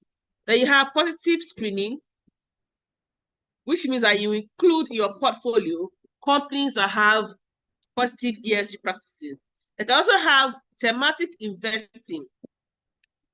Thematic investing means that you are investing for return and also in companies that promote specific ESG goals. That's thematic. You are focused on specific ESG goals. Maybe you're talking about, the cleaning of the oil spillage in the Ogoni land. So you're looking for oil and gas companies that always clean their own spillage. These are the ones that are going to invest in. So you're looking for specific ESG goals. Therefore, impact investing provides you both a return and also promotes positive ESG. Therefore, engagement and active, which means you use your shareholding to force the company to take positive ESG goals.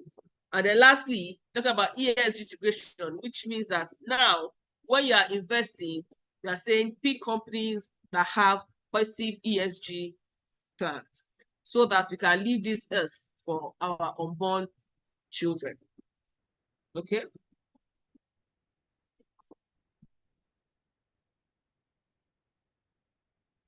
Let's spoke about all this. So let's look at some questions too.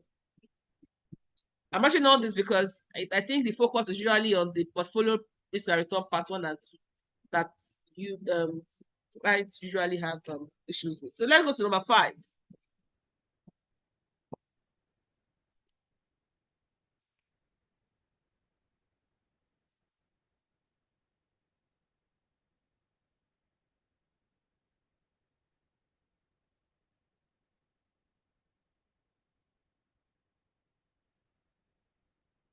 In dealing with a client, the development of the asset allocation is in the education stage. Thank you. C. For those that got the answer, thank you. For those that missed it, please take note. Asset allocation takes place in execution stage.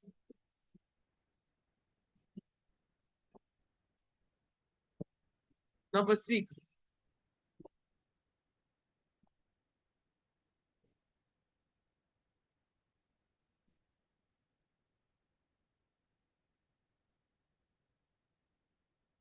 Thank you. When you're assessing the performance, you are in the feedback stage and not execution.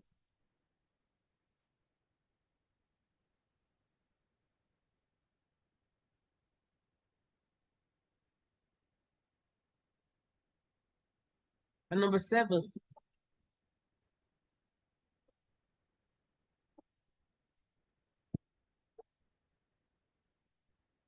Thank you. A good IPS is intended to communicate a plan to accomplish a portfolio success. Just not for you to know your objectives. Because in that IPS, after I know your objectives and your constraints, the IPS will contain A, it will contain B. But the focus of the IPS is for you to be able to marry A and B to accomplish a portfolio success. So the answer is C.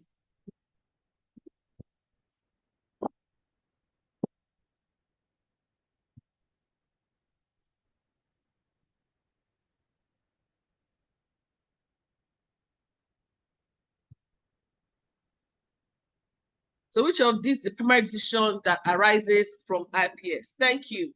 Asset allocation.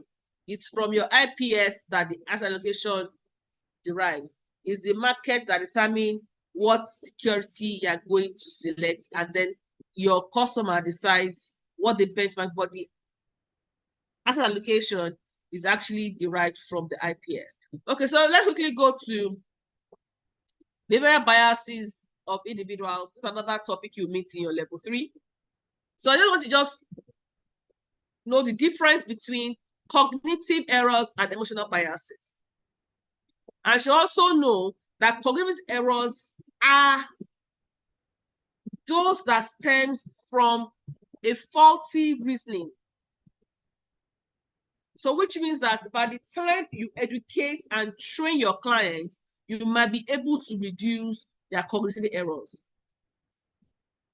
And cognitive errors can be divided into 2: belief perseverance and information processing biases. Under belief perseverance, you have conservatism, which means you have initially used a thorough analysis to form a view. But once that view is formed, you are reluctant to change it, even though new information is coming out to you. Now, you see some questions in which the bias that your client is facing has both emotional and cognitive. But the correct answer in such a question will be the one that is more pronounced. So for those who have read and we are ready for the exam, you understand that there are some of them that are kind of similar. So you pick the one that is more pronounced from the reading, even though it has the features of both the cognitive and the emotional biases. Another bias under the belief perseverance is the confirmation bias, which means that all you're looking for is to look out for information that will confirm what you have already read.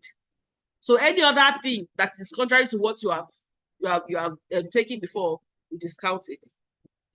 Then you have representativeness bias. You have illusion of control, when we believe that we can control the outcome. That is why most times you see people investing in shares of the company that they work in, which will lead to a concentrated portfolio. Because when they believe that they know their organizations, they know when they're going to fall or not, they believe they have the illusion of control. And you have the last one under the cognitive error is the hindsight bias. Under information processing, you have anchoring and adjustment, you have mental accounting, you have framing bias, and you have the availability bias. Now, emotional bias is based on how your client feels. So this cannot actually be reduced by education or by workshop or whatever.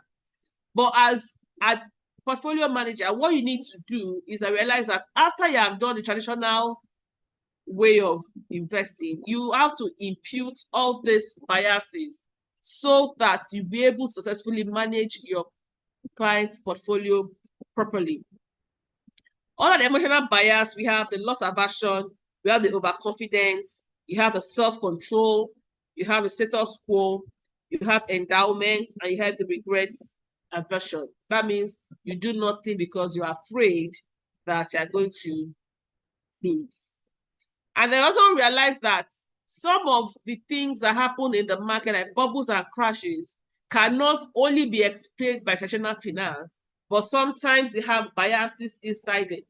So you have to also know which bias are a reflection of bubbles and crashes. You can have, for that, you have self-attribution, you have confirmation bias, you have anchoring, and you have fear of regret. And then other types of biases that we can come across in your curriculum is what we call the halo effect and the home bias, believing that you have better information in your home. That's the home bias. And the halo effect is that you take a characteristic of a particular company and take it to be the result of the whole company as against the sum that you have. All right. I'm rushing because I need to go to portfolio 1 and 2, which I think is where most students have issues. But I just read it. Okay, number 9, quickly.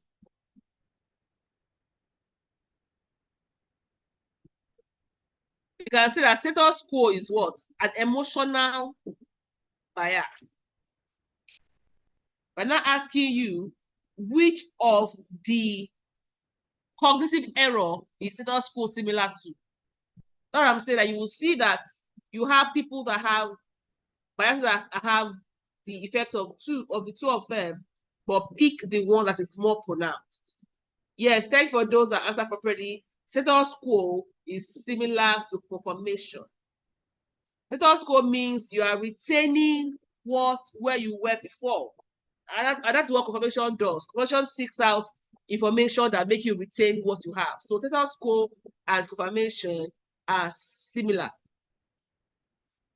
Least likely, man. Oh, sorry, least likely. Sorry, is least likely. Status quo is least similar to confirmation. Sorry.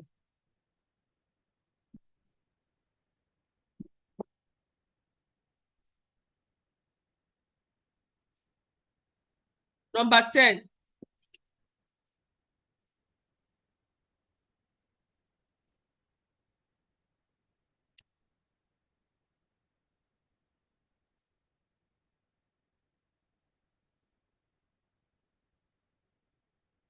Yes, thank you. Availability. That talks about the ease at which you can recall an information. So which means that if you just watched an advert on, say, maybe say close-up toothpaste, and they come with all their stories. If you go to the supermarket and you want to buy toothpaste, the first toothpaste that's going to come to your mind that is good is what? Close-up, because that's the first thing that you can recall from your memory. So availability. Thank you. And number 11.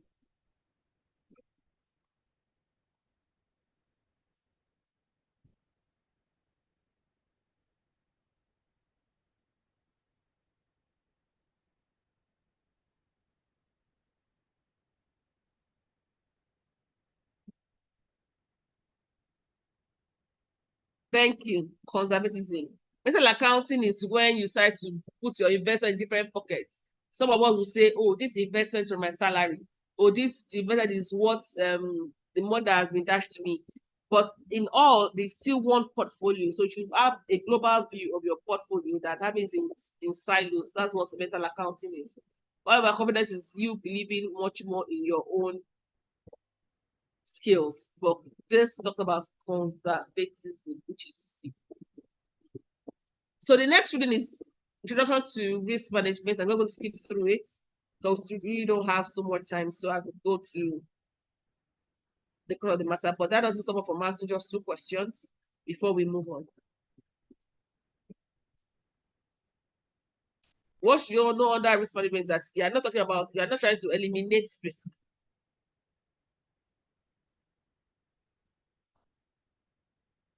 And it does not minimize risk. Thank you. But what you're trying to do is to maximize your value with the risk at which you are facing. And I'll tell you that you have 4 risk management. You have either you accept the risk, Either you transfer the risk or whether you shift the risk. All right, 13.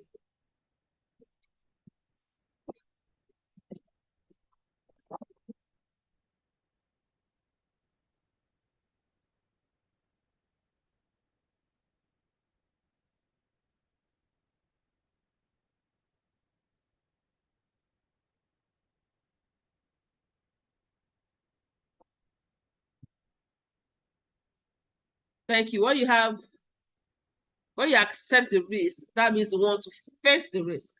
Buying insurance is what we call a risk transfer. Entry a derivative is what? Shifting. And when you have a reserve, you have what? Accepted the risk. So the answer is acceptance. Okay, so let's, for the next 20 minutes, go to the ones I know that a lot of candidates do not like. Portfolio risk and return, part 1 and 2. So under this, I want to talk about the different types of return and how you calculate them.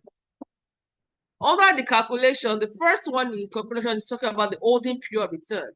And your holding period return is your PT, which is your ending value, minus your beginning value, plus your dividend, if there's any, whatever your beginning value, give you your holding period return.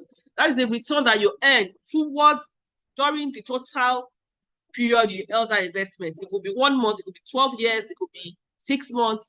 During that period, the holding period, when you bought and when you sold, this is where you're going to get. A pitfall that you should note is that in some questions, they will give you the price per share, and then they will not give you the total dividend that you earned on all the shares. So be careful to know that you don't have to start multiplying that dividend by the number of shares, because what they give to you is the total. So just pick it. And while some would give you the price per share, and they also give you the dividend per share. So you need to note the difference. Another thing, remember we said, is that your holding period might be 1 year, might be 2 years, might be 3 years, might be months, as the case may be.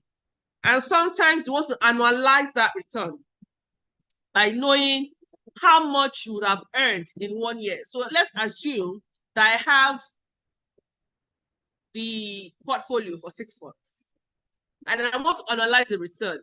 That means I'm going to assume that I have the portfolio for 2 years. So anyway, to analyze your return, you have 1 plus R raised power N minus 1. And this, your N, is dependent on the periods. So you already know that if your holding period is less than 1 year, your N will be a whole number. But you talk about the number of periods you can compound. If I held the event for 3 months, that means I can do it for 4 times. I can roll over 4 times for 1 year to have the year. But if my holding period is greater than 1 year, my N will be a fraction, will not be 1 all over N. But most times, what I just tell candidates is just put 1 plus R into 1 all over N. N being the number of periods, but some people get it wrong. Because when you have 3 months, 3 over 12 will give you 0.4. Am I correct? No, 0.25. And 1 all over 0.25 is equal to 4. But that's why I just try to put N for people that are not particularly savvy. So you know that your N will be a whole number if your holding period is less than 1 year, but your holding period is greater than 1 year is going to be a fraction, while your N will not be the number of years you're holding it. So if my holding period is 2 years, so this will become 1 over 2. So I'll have 0.5. I hope I'm communicating for me to get my analyzed return. Another kind of return that we have is the geometric return and the money market return. The geometric return is the return that you get when you assume that the investment is held from the beginning to the end.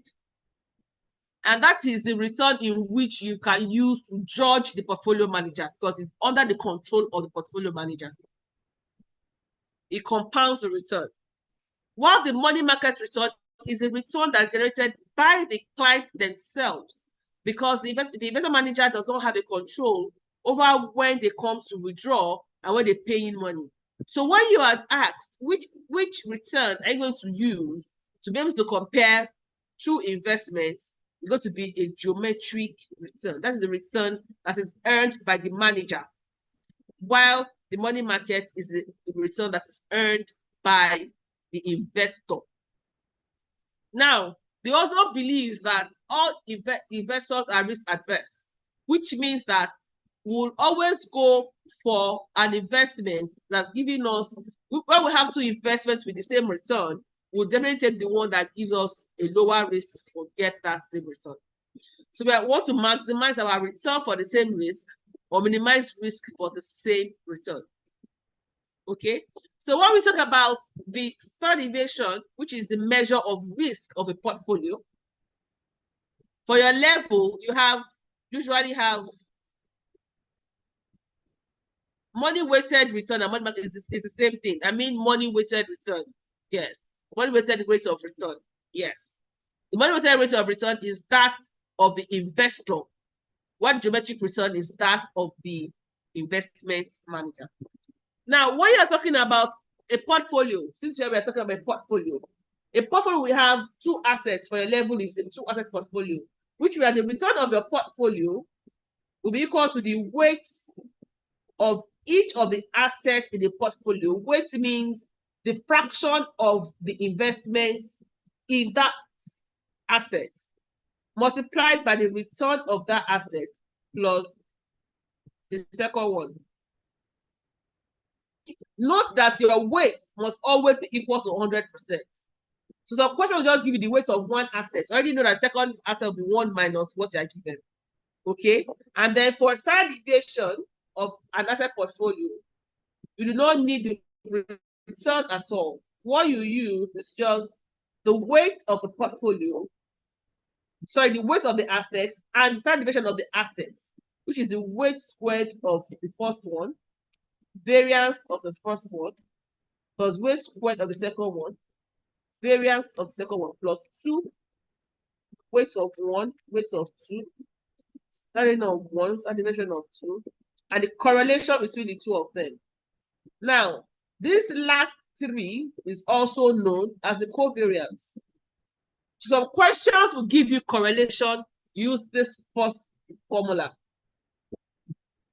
When they give you the covariance instead of correlation, just substitute this last 3 with the covariance. You get your standard deviation and move on.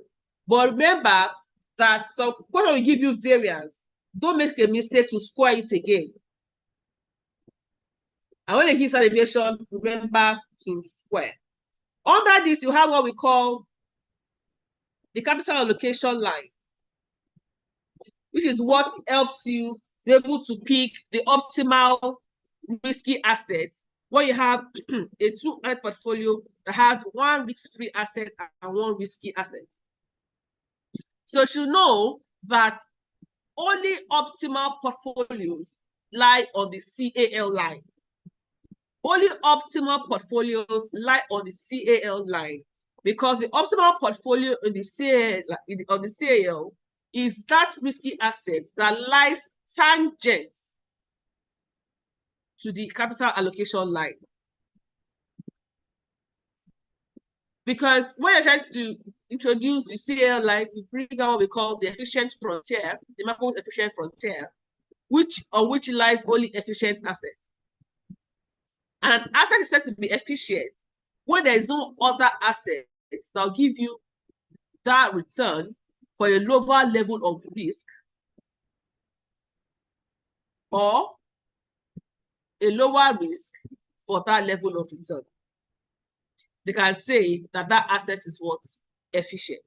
So your optimal risky asset is that asset that lies tangent to the CL line. And because your CL line is upward sloping straight line that is introduced to your indifference curve and the Abakovi's frontier, it has a straight line formula which is y is equals to A plus BX. A is the intercept, which is the risk-free rate, while your B is the slope, which is equivalent to your Sharpe ratio. Never forget that.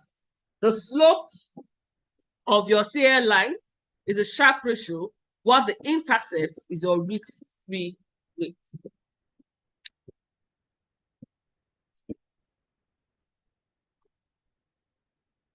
Let's look at questions. I think I only have like 30 more minutes. And then we'll also have what we call the indifference curve that maps individuals' risk and return objective. Remember, the CAL line is unique to each individual. We all have our own CAL line. We all have our own indifference curve. And the more risk adverse you are, the flatter your curve. Your difference curve, sorry. So let's look at this.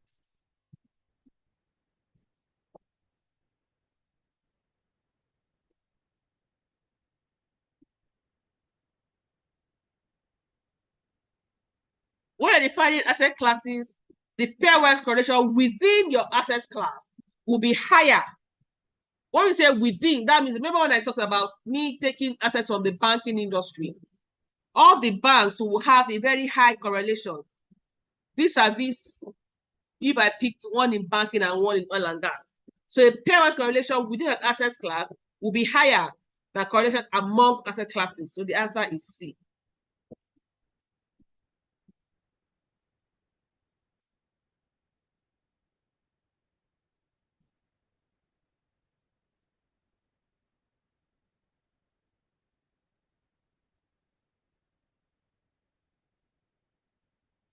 Number 15, please.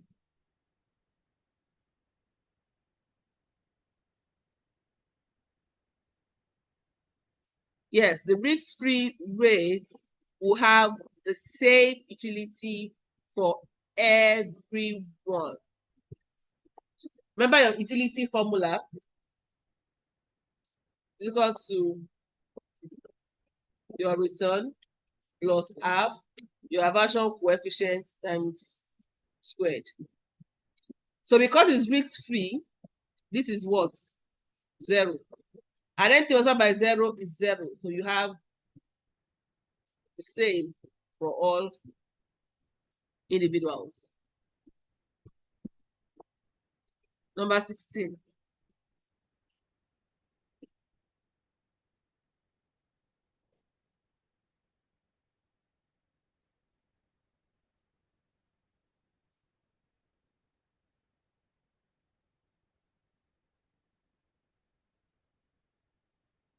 There's the line tangent. Remember when you're drawing your CL line, it goes like this. You have your indifference curve. Where's my pen already? You have your indifference curves that are upward sloping. You bring your efficient frontier and then you draw your CL line. The line tangent to the efficient frontier. That's the optimal risky asset.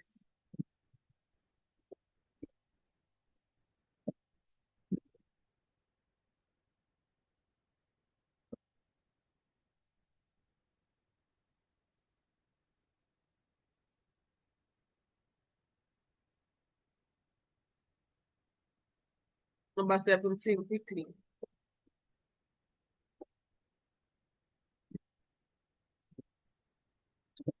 A less risk adverse will have a flatter indifference curve. The more risk adverse you have, the steeper your curve is going to be. So the answer is B.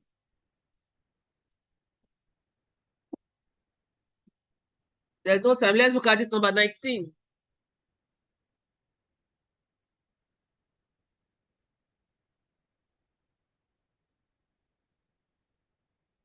So I want to do one calculation.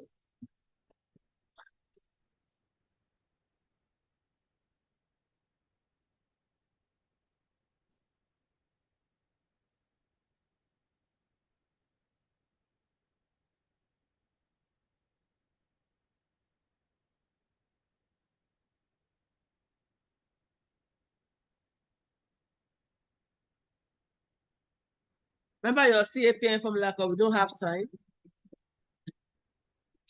Is your RF plus beta into RM minus RM. So the question gave us this. They gave us all this, but they didn't give us the beta. So they gave us this to be 6% plus beta into 8%. So you have to get your beta. Remember, your beta, because of no time, is covariance of your asset to the market divided by variance of the market. Which one you open? Remember from the formula I just wrote for you now. Your covariance is the correlation between the asset and the market, standard deviation of the asset, standard deviation of the market, divided by variance of the market. So you can this. So you have, which is not equal to correlation. So you can, we have all this. You gave us correlation to be what? 0.8. You gave us correlation of the asset to be 30%, and that of the market to be 15%. So which means our beta is equal to 0.8 times 30 all over 15, which is 1.6. So by the time we have 1.6 here, you have 18.8 as the answer. Okay. Sorry, I'm rushing because we don't have 7 minutes. Okay, let me just quickly talk about there is some more questions, one more question. So let's just go to part 2. Under the part 2, we have more lines. Now, the CML is a special case of the CAL line. Remember, I said the CAL is unique to individuals. So we have different CAL lines, but we only have one CML line. Because it's assumed that we have homogeneous way of thinking. We all think alike. And then we can buy and sell and lend money at the risk-free rate. So CML is the same for everyone because that is where you get the market assets. The slope and the intercept remains the same as that of the CAL. And you also only have efficient assets lying on the CML line. Now, when we talk about standard deviation, we said it is the measure of risk. So our risk can vary into two, which is the systematic and the non-systematic risk. The systematic risk is also known as the price risk because it affects the entire market. It is not diversifiable. While the non-systematic risk is the non-priced risk because you can do away with that risk by adding assets with low correlations into your portfolio. So systematic risk is also known as your beta, which you just calculated a few minutes ago, and it will earn you a return if you are exposed to it. Whereas when you are exposed to non-systematic risk, you are not compensated for it. We already calculated the beta, and your beta measures sensitivity of your asset to the market asset. Another line I'm going to introduce is the SML line. The SML line is the security market line and is a line of the CAPM formula. Now, only rightly priced assets will lie on your SML line. Only rightly priced assets will lie on your SML line. So your SML line, you have both efficient and inefficient assets. Because this line talks about what the CAPM formula says the return should be. So when you have assets that are lying above your CAPM line, we say that such assets are undervalued. That means such assets are undervalued. And when you have assets lying below the SML line, we say that such assets are overvalued, which means this is the value that we said they should have, but in actual fact, they have assets that lie below. So that means you overvalue them, and If the line above, that means we undervalued them. So your SML line has nothing to do with efficient assets. It's just rightly priced assets. And so the formula of your CFA is RF plus beta into RM minus RF. So this is your intercept. And this is your slope. Okay? Then we have this SCL line, which is the spherical characteristic line, in which case the beta is the slope, while the RF is also your intercept. So we only have 3 more minutes. Let's see what we can do.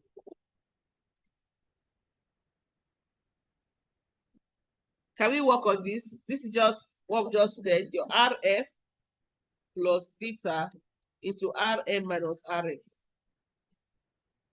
So note difference between the CAL and the CML and the SML, because it's a testable topic. Because a lot of people confuse the CML and the CAL together. The CAL is unique to individuals, while the CML is the same for everyone, and both of them only addresses efficient assets. And an asset set to be efficient when there's no other assets that will give you the same return for a lower level of risk, or a higher return for a lower level of risk. Well, I'm not calculating with you. Somebody said the answer is A. Do we agree? That's 5% plus 1.5 times 8. 5 plus 12, yes, 17. That's right. All right, let's look at another one.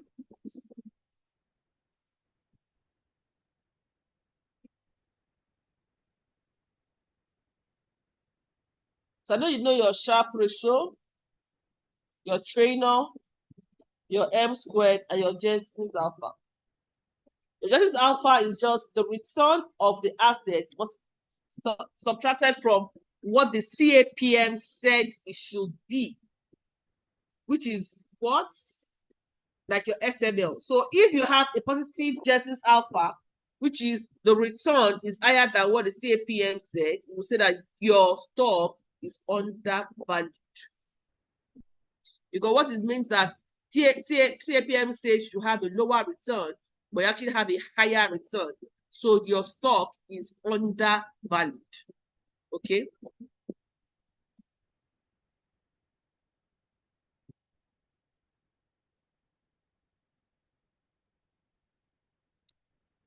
So I think I'll bow out here. Uncle Yemi, are you there? Yes, Bukola, thank you so very much for a very, very great delivery of portfolio management as usual. At this point, I'd like to invite Hassana Umar for economics. Hassana, are you in the room?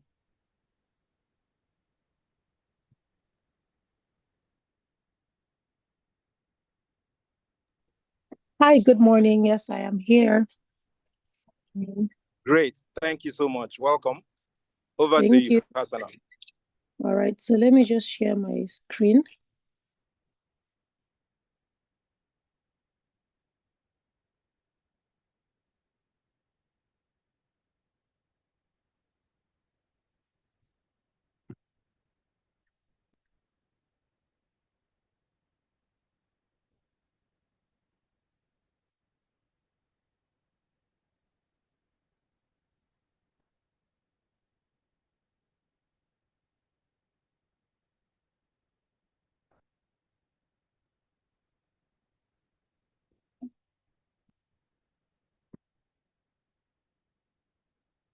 All right, so good morning, everyone. My name is Hassana Babangida. I work as an economist, as well as I'm also a modeler and forecaster. So I'll be taking you through economics today. Please feel free to chime in if you have any questions, and let me know if I'm too fast, even though we have to try and just cover as much as possible today. Can everyone hear me? before I just go ahead? Yes, we can. Thank you. So we'll be going through firm and market structures, understanding business cycles, fiscal and monetary policy.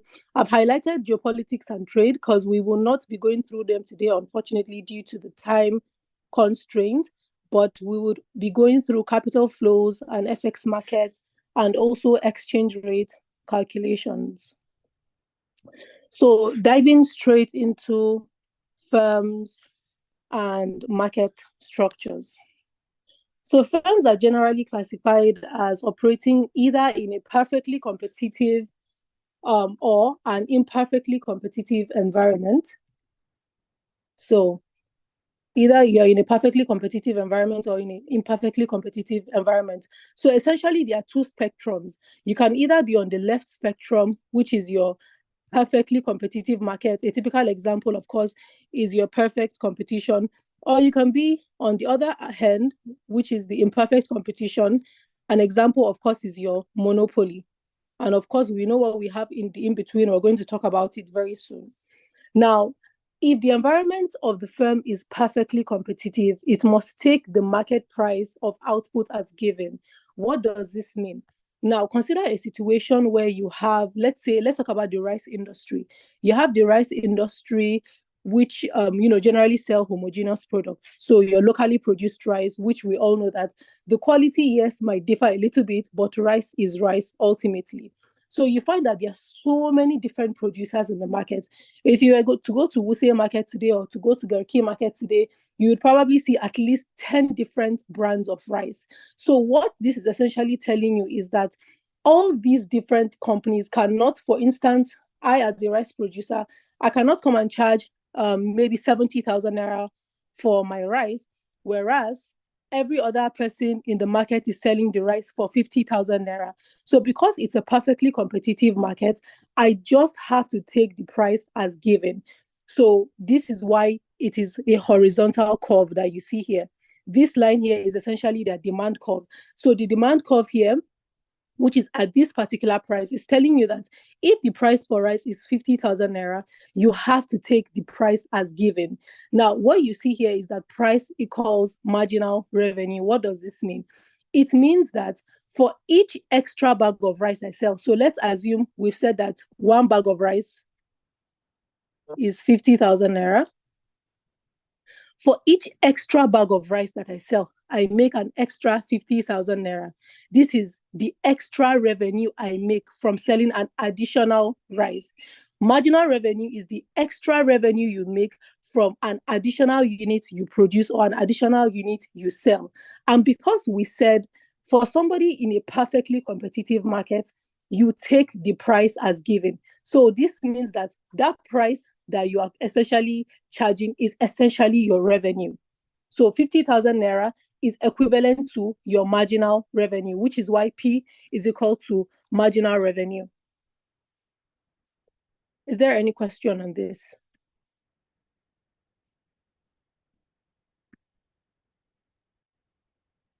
Okay, so moving on.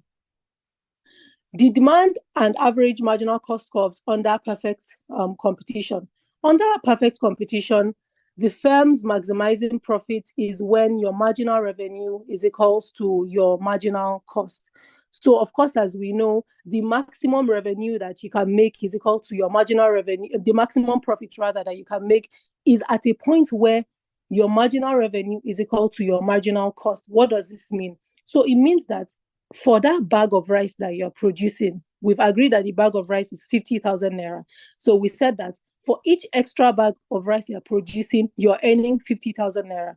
But then again, for each extra bag of rice that you're producing, you're incurring certain cost.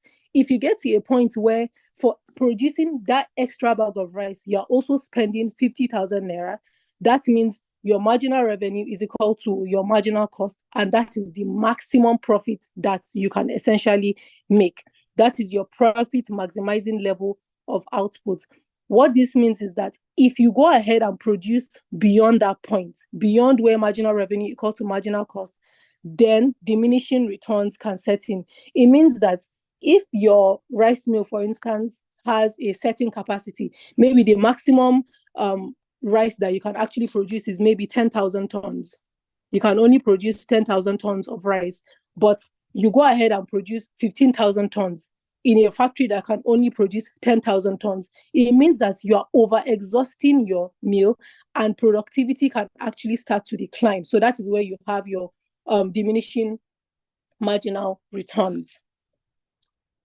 So any questions on this? Am I too fast?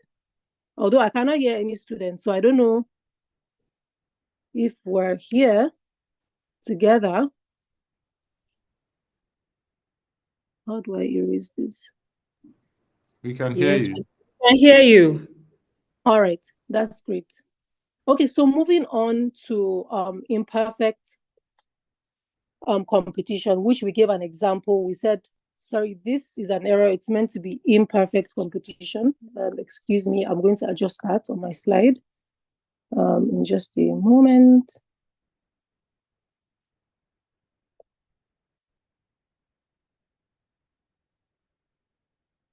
Okay.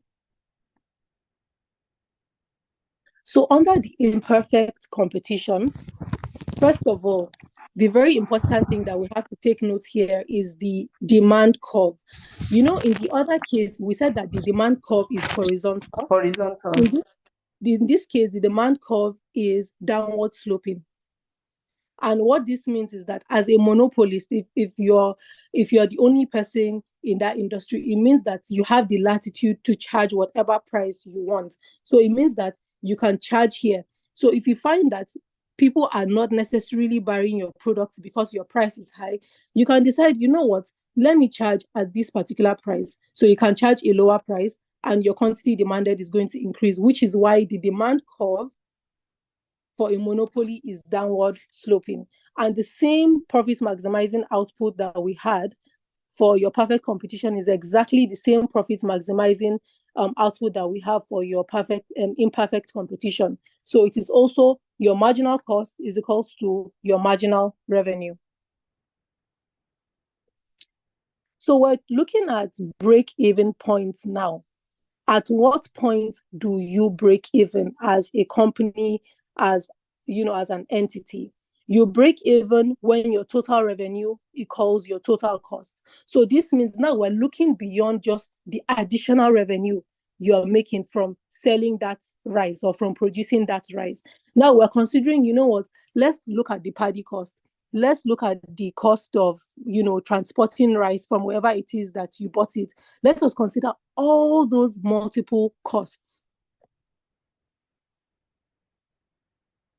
Okay, so as you consider all those multiple costs, if the total revenue that you are making from selling every single rice that you have produced is equal to the total cost that you ended up using, that is your break-even point. That is the point at which your company is going to break even.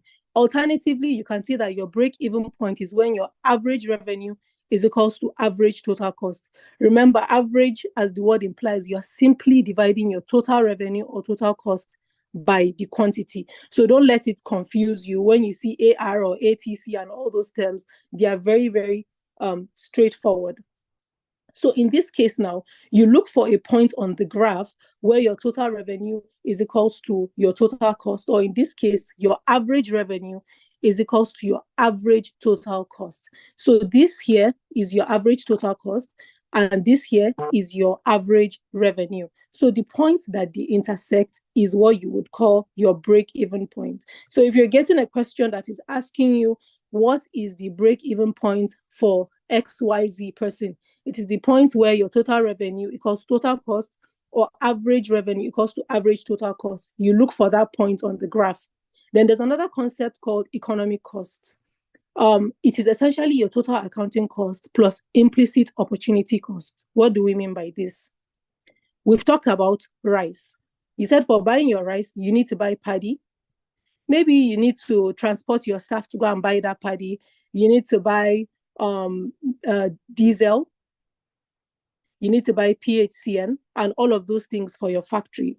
But then there's something called opportunity cost, the cost of foregone alternative. What if instead of spending 10 million naira to produce rice. I could have used that 10 million naira to invest in another business. That is what you would call your opportunity cost. So if I combine every single amount that I've spent on buying rice or buying paddy, buying my raw materials, plus assuming, I were to use that same amount to invest in something else, that is what you would call your economic cost. A firm whose revenue is equal to its economic cost is covering the opportunity cost of all factors of production. Economists would say that such a firm is earning a normal profit, but not a positive profit. So what it is saying here is that when you're able to only cover this, your economic cost, you're just earning what they call a normal profit. In reality, of course, when you're in a perfect competition, if you're selling rice, you cannot tell me that people that produce and sell rice don't actually make a profit. In reality, companies actually make economic profits, okay? So firms that are operating in a competitive environment with no barriers to entry from other competitors can expect in the long run to be able to earn a positive, to be unable rather to earn a positive economic. Okay, so somebody asked about economic cost. So I'll take that again.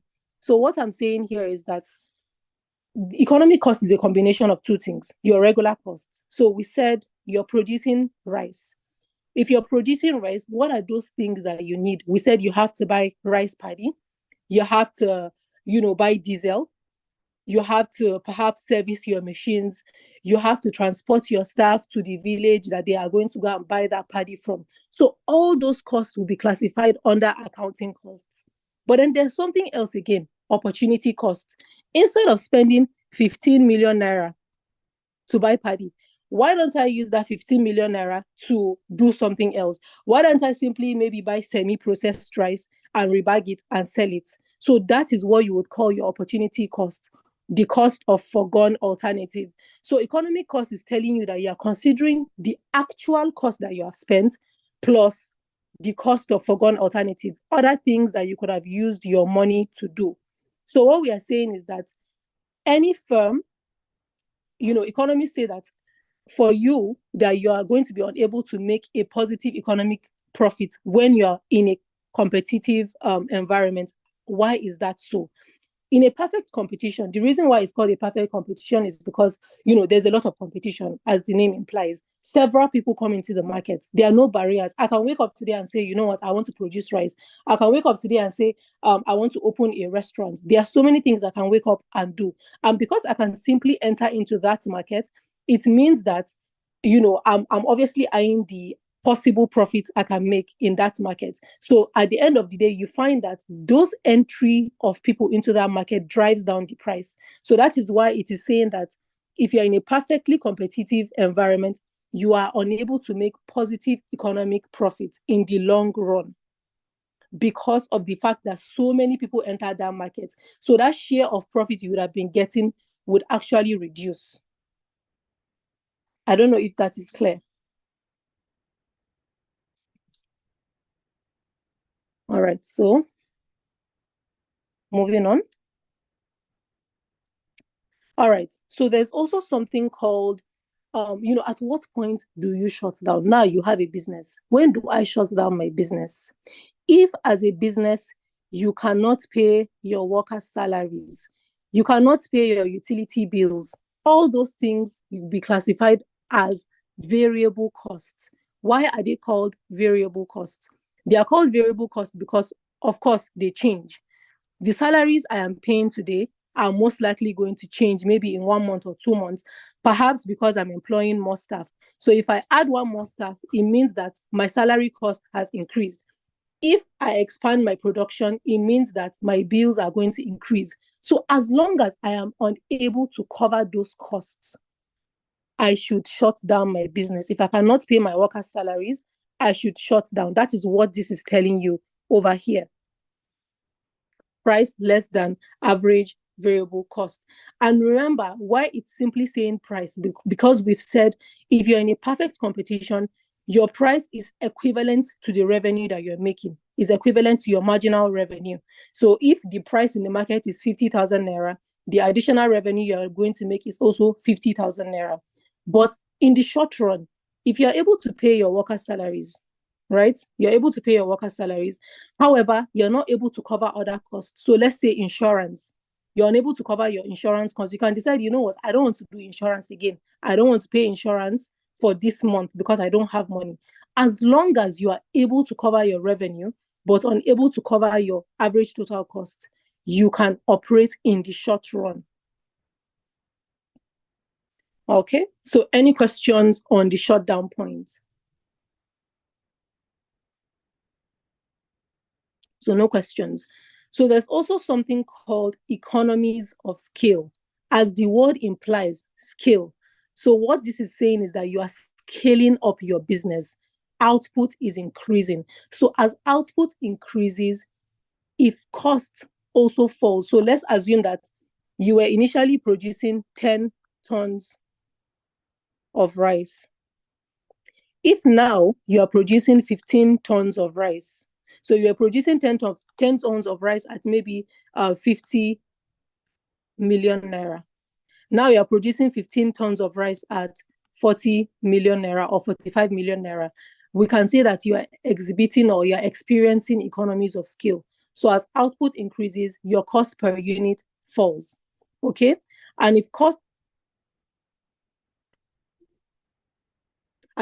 per unit falls, what does that mean? It means that your long run average cost curve is going to be downward sloping. Why is it downward sloping, you may ask? So if we have a curve, let's say this is your average variable cost or average cost, it is downward sloping.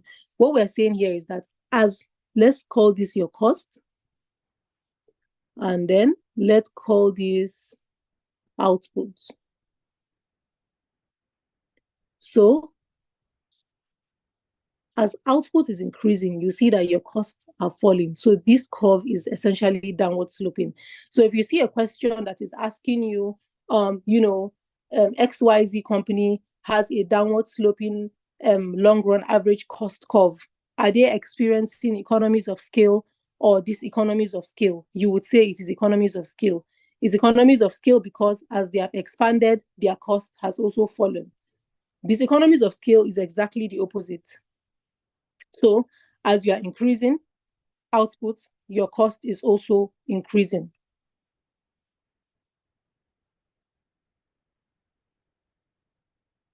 So any questions on that?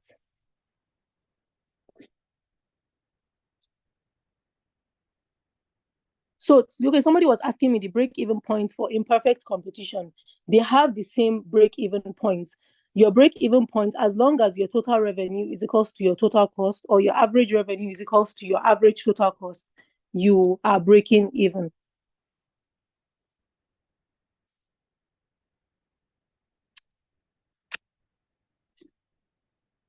Any questions so far? And please let me know if I'm too fast. If I'm too fast, please let me know if I'm too fast. So I'll keep going.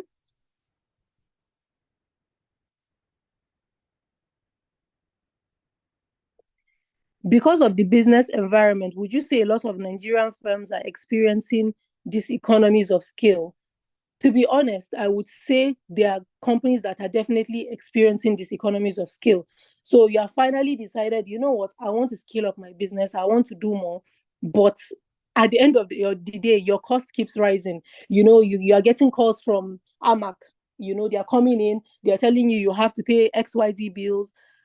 Today you have to pay this bill. So you end up paying multiple bills, and instead of actually making more money, you end up spending more. So your costs end up increasing. So yes, definitely there are companies that are experiencing these economies of scale. And of course, there are others that are experiencing economies of scale, but definitely the business environment, I would say, is not the most favorable, especially for small business owners. So we're looking at market structures. Now, we initially started talking about perfectly competitive markets and imperfect competition. So I'm going to draw a line here. Excuse me. So remember we said this is one extreme and this is another extreme. I would say this is the least extreme and this is most extreme. So what you find is that as you go on, it becomes more extreme. So we're starting with your perfect competition.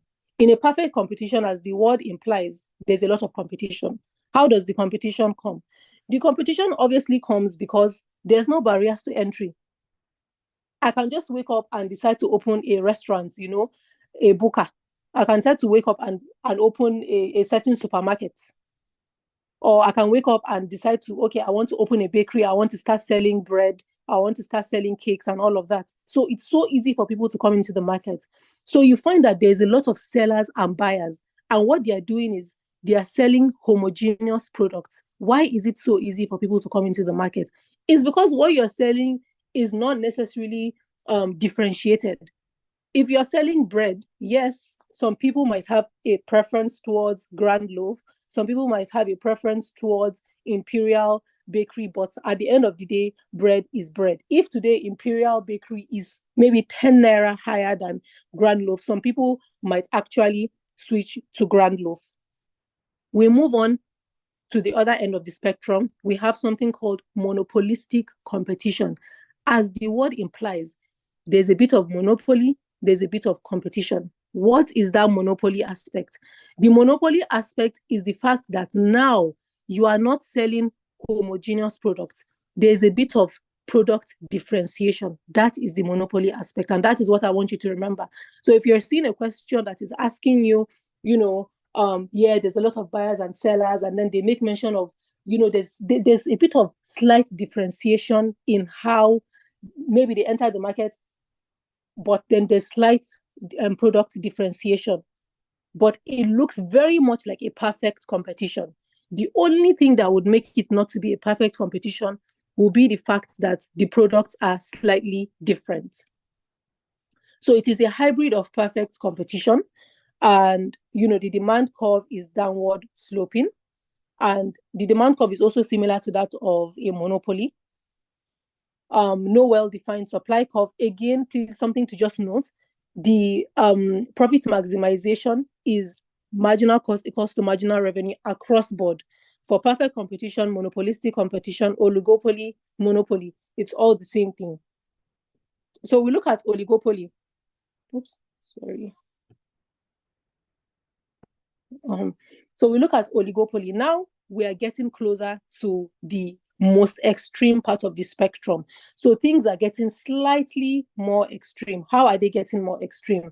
Because now we're having smaller number of firms.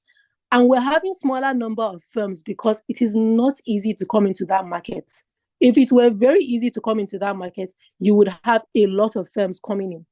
So examples of oligopoly, you can say your airline industry. So your Arix, your Ibom Airs, and your Aeros. You cannot just wake up. You must have a lot of audacity to wake up, and so much money, of course, to wake up and say, you know what, I want to own an airline company. I want to be operating in all the 36 states of Nigeria. So there's a lot of barriers to entry into that particular industry. That is why it is called an oligopoly. Now, there's something interesting that happens when you're in an oligopoly: pricing strategies. So you find that companies within this industry, they embark on retaliatory strategies. So an example, if today Ibom Air were to lower its flight tickets from maybe 50,000 naira to 100,000 naira from Abuja to Lagos to, let's say, 95,000 naira. If Arik Air decided, you know what, I'm going to also lower my price to, let's say, 94,000 naira. So I've even gone a bit lower than what Ibom Air is charging. This is what you would call a pricing strategy. Okay, so you're retaliating based on what Ibom Air does. You're also doing something. So you're matching a price reduction and you're ignoring a price increase. So when you see a question that they're asking you, what type of pricing strategy is this? And you see that this company has reduced its price in response to another company reducing its price. It is called pricing interdependence. So your price is dependent, as the word implies, on what another company does. But something very important that you have to note, you are only matching a price reduction. So if Ibom Air decides to increase price today by 5,000 naira, Arik will not increase price by 5,000 naira. The next pricing strategy is CONOT assumption. The way you would remember it is the not. I will not be increasing my price because Arik A has decided to increase price. I will not reduce my price because Arik A has decided to reduce its price. I am going to simply determine my profit maximizing production level. If at the end of the year, I sit down with my team and I've determined, you know what, the best price I can charge Nigerians from Abuja to Lagos is 200,000 naira or 150,000 naira. That is what I'm going to leave it at. I will not be doing anything. I will just do what is best for me. That is what CONOT assumption is. The third one is Nash equilibrium. In this environment, firm has no motive to change price or output level. So it's like, I would say it's some sort of game theory. You know, you're just choosing what strategy is best for you. So you have options. If I were to increase my price from Abuja to Lagos by 50,000 naira, how much more profit am I going to make? If I were to reduce my price by 10,000 naira, would that even bring me more profit? So you're considering multiple options and then you end up doing what is best for you. Please, is there any questions so far? So moving down to the most extreme, we have monopoly. Essentially, in a monopoly, okay, so CONOT assumption. So each firm determines its profit maximizing production level by assuming that other firms' output will not change. So, like I said, the way I use it to remember CONOT is not. I simply sit down and I determine, okay, what is going to be my best profit maximum? What is that level of price that would maximize my profit? Is it 100,000 naira from Abuja to Lagos? Is it 200,000? Is it 150,000? As I'm making this decision, I'll tell myself, as far as I'm concerned, I don't care what Arik does. Arik has not changed its price. I'm assuming that Arik price is going to remain at 100,000 when I'm making my decisions. So CONOT is saying that I have made my decision and I'm not going to change it. My decision is based on my profit maximizing level of output. And I'm assuming that Arik will not do anything. That is what CONOT assumption is. Nash equilibrium, in this case, is like you have multiple options. So that's why I said it's like a game theory. So typically what you would see for Nash equilibrium is, okay, increase, decrease, increase, maybe not decrease. If I were to increase, how much profit am I going to make? If I were to increase and Arik increases, what is the optimal output? Exactly, not dependent on other competitors' decisions. So moving on to monopoly. No other good substitute exists. It is a monopoly for that reason. Do you understand? For that company to be a monopoly, it means that, first of all, the amount of barriers to entry, they are very, very high. There's no substitute for that good. There's a single seller. And, you know, in a lot of countries, they're highly regulated. So I gave an example. I said maybe Transmission Company of Nigeria. You cannot just wake up and say, you want to transmit electricity. Okay. So now, this is just, a table that would make it very, very easy for you to understand these market structures. So a typical example you can see with perfect competitions, we said, remember the spectrum if you're trying to think about it. As the word implies, it's a competition. It means that it's so easy for people to come in, and then there are many people, and then they are largely selling homogeneous goods. Okay, barriers to entry are very, very low. Then in terms of monopolistic competition, we said it's like a hybrid of monopoly and perfect competition. And what makes it a monopoly is the fact that the products are differentiated. Then we talked about oligopoly as well. We said that oligopoly now, we're now moving on to few people. And why are there few people? There are few people because now there are high barriers to entry. It's not so easy for you to wake up and decide that you want to be an airline company.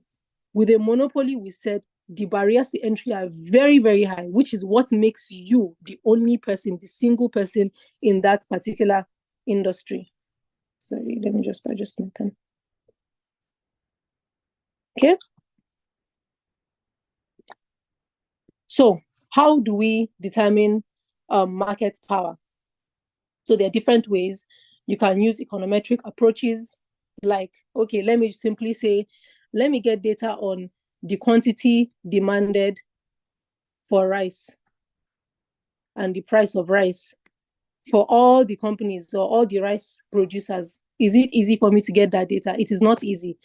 So the limitation of econometric approaches is that it requires large number of observations. For me to do this analysis, to look at the quantity demanded and the price that rice millers are charging, I need a range of data. Maybe I need data from 10 years ago.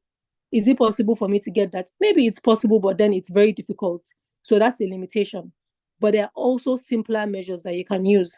There's something called the concentration ratio, which is simply the sum of the market shares of the largest firms. So let's say we're looking at the largest firms. Maybe we have Arik Air, we have Ibom Air, we have Aero. So each of these companies have their market shares. I simply take the sum of them and I say that is the concentration ratio. So as you can see, it is simple to compute. That is the advantage. A limitation of that is that it doesn't really quantify market power. So the fact that these three guys have a concentration ratio that is very high, does that automatically mean that they are a monopoly, or does that automatically mean that they are an oligopoly? For all you know, there might actually be a perfect competition. So another disadvantage of concentration ratio is that it is not affected by mergers. So if there were to be a merger between Arik and Ibom Air, this concentration ratio would not be able to capture that. However, there's something called Herfindahl-Hirschman index. This is going to be able to capture this effect of merger. So it is a more preferred approach. So you just have to pay attention to, the advantages and the disadvantages of some of these measures. Again, these are sample questions that, that you could be asked. So any questions, we'll quickly go through. Let me pick a question here. Any questions so far? Let me see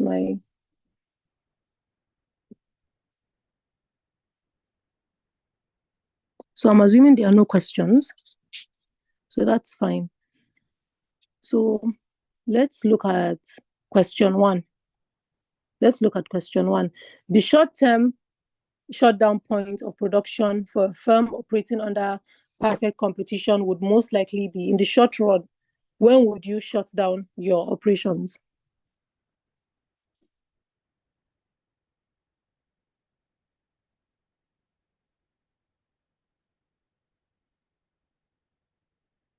Okay. Any answers?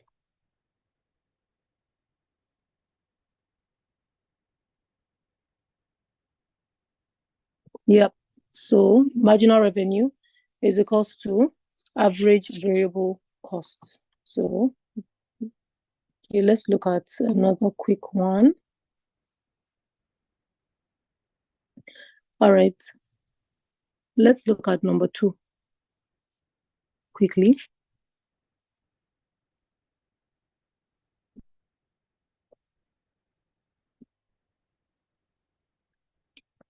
Under conditions of perfect competition, a company will break even when marginal price is equals to the minimum point of the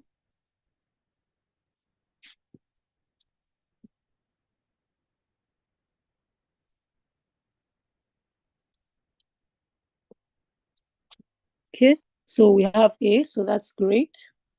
Okay, so a company is experiencing economies of scale when, let's do number 8. The company is experiencing economies of scale when cost per unit increases as output increases. It is operating at a point on the long run average cost curve at which the slope is negative. It is operating beyond the minimum point of the long run average total cost curve. Please take note, it is saying economies of scale. So B is the correct answer. So we'll move on to the next topic. Thank you all for your responses. Any questions so far before we enter the next topic. So understanding business cycles. Business cycles are recurrent expansions and contractions in economic activity affecting broad segments of the economy. So business cycles have two key turning points, and I want you to note that, and I believe it will be easier for you to remember when you're looking at your business cycles. So you have your peak and you have your trough. So what you find is that at your peak, what happens? You are about to start slowing down. At the trough, what happens? You are about to start recovering. So you find that this point is essentially your recovery. At this point, you are now expanding. When you get to your peak, now the economy is simply overheating. There's so much going on. Inflation is high. So the monetary authorities come and say, let me raise my interest rates. Interest rates begin to rise so that at least the economy can stop overheating. Then the economy starts to slow down. Prices would also start to fall. So you move to this slowdown phase before you now get to contraction. So there are different types of cycles. So you have the classical cycle, longer expansion phase. So you are on this expansion phase for a longer period of time. And then contraction phase is shorter. So when the economy, for instance, is in a recession, it goes through the recession quickly and then recovers. Now, another thing is that it just looks at the volume of GDP. So what do I mean by volume of GDP? If you normally look at the data that NBS releases when, let's say, GDP comes out now for Q4, when GDP comes out for Q4, it will probably tell you maybe GDP is maybe 200 million or billion, whatever. So this is representing the volume. So that is what this classical style does. With the growth cycle now, it is not looking at simply the value. It is looking at the growth rate, but not just the growth rate. It is looking at the growth rate against its long-term value, its potential value. What do I mean by this? Potential meaning, we know what the current GDP is now. So, but we can say that, okay, given the amount of resources that Nigeria has so much potential for GDP to increase, maybe to like double digits, 10%, for instance. So that is what this growth cycle looks at. It looks at how, let me see if I can draw it. So this would be your long-term rate. It looks at how much you deviate away from the potential level of output. Okay? So there are 4 phases of the business cycle. You have your recovery, which I've just mentioned. I said, as you're leaving your trough, you are now in a recovery. You have your expansion, you have slowdown. So now you're at the peak, you begin to slow down. And then you also have contraction. What are those things that you need to pay attention to in this particular topic? The questions would largely be asking you, they would typically describe what is happening and ask you, okay, what phase of the business cycle are we? Are we in a recovery phase? Are we in an expansion? Are we in a slowdown? Or are we in a contractionary phase? So in a recovery phase, you find that the economy is going through a trough, which I've just said. The negative output gap starts to narrow. So at this point, activity levels, of course, are below potential, but the economy starts to do better. As the name implies, the economy starts to recover. As an employer, as a business, if the economy starts to recover, before you were stacking, okay, negative output gap. All right. Earlier, I just talked about something called potential output. We said Nigeria has the potential for GDP to be 10%, right? This is a typical example. Let's say that Nigeria has a potential so this is potential GDP, okay? Now, in actual reality, GDP is not up to that. So I think let's say GDP is 2.52%. So you can see that there is a difference between the potential where Nigeria should be and the actual level of output. Because this is the actual level, by the time you say 2.5 minus 10, what do you get? 7.5%. minus 7.5%. This is what you would call your negative output gap. That is simply what negative output gap means. It means that you're operating below your potential level at that particular point. So in a recovery, you are typically operating below potential because, of course, the economy just went through a recession. So let's talk about the COVID-19 pandemic. The economy was just left a recession. So initially, during that COVID-19 pandemic, a lot of people were sacking. You were sacking a lot of staff. People could not handle what was going on. But as they noticed that, you're getting used to the new normal, you know how to live with the fact that COVID-19 exists, then you now start to slow down laying off workers. So before you had laid off 10 workers, or every month you started laying off, like every month you would lay off two members of your staff. When you're in a recovery, you now start to slow down. You know what? I'm going to slow down. Okay? So businesses rely on overtime before moving to hiring. So at this point,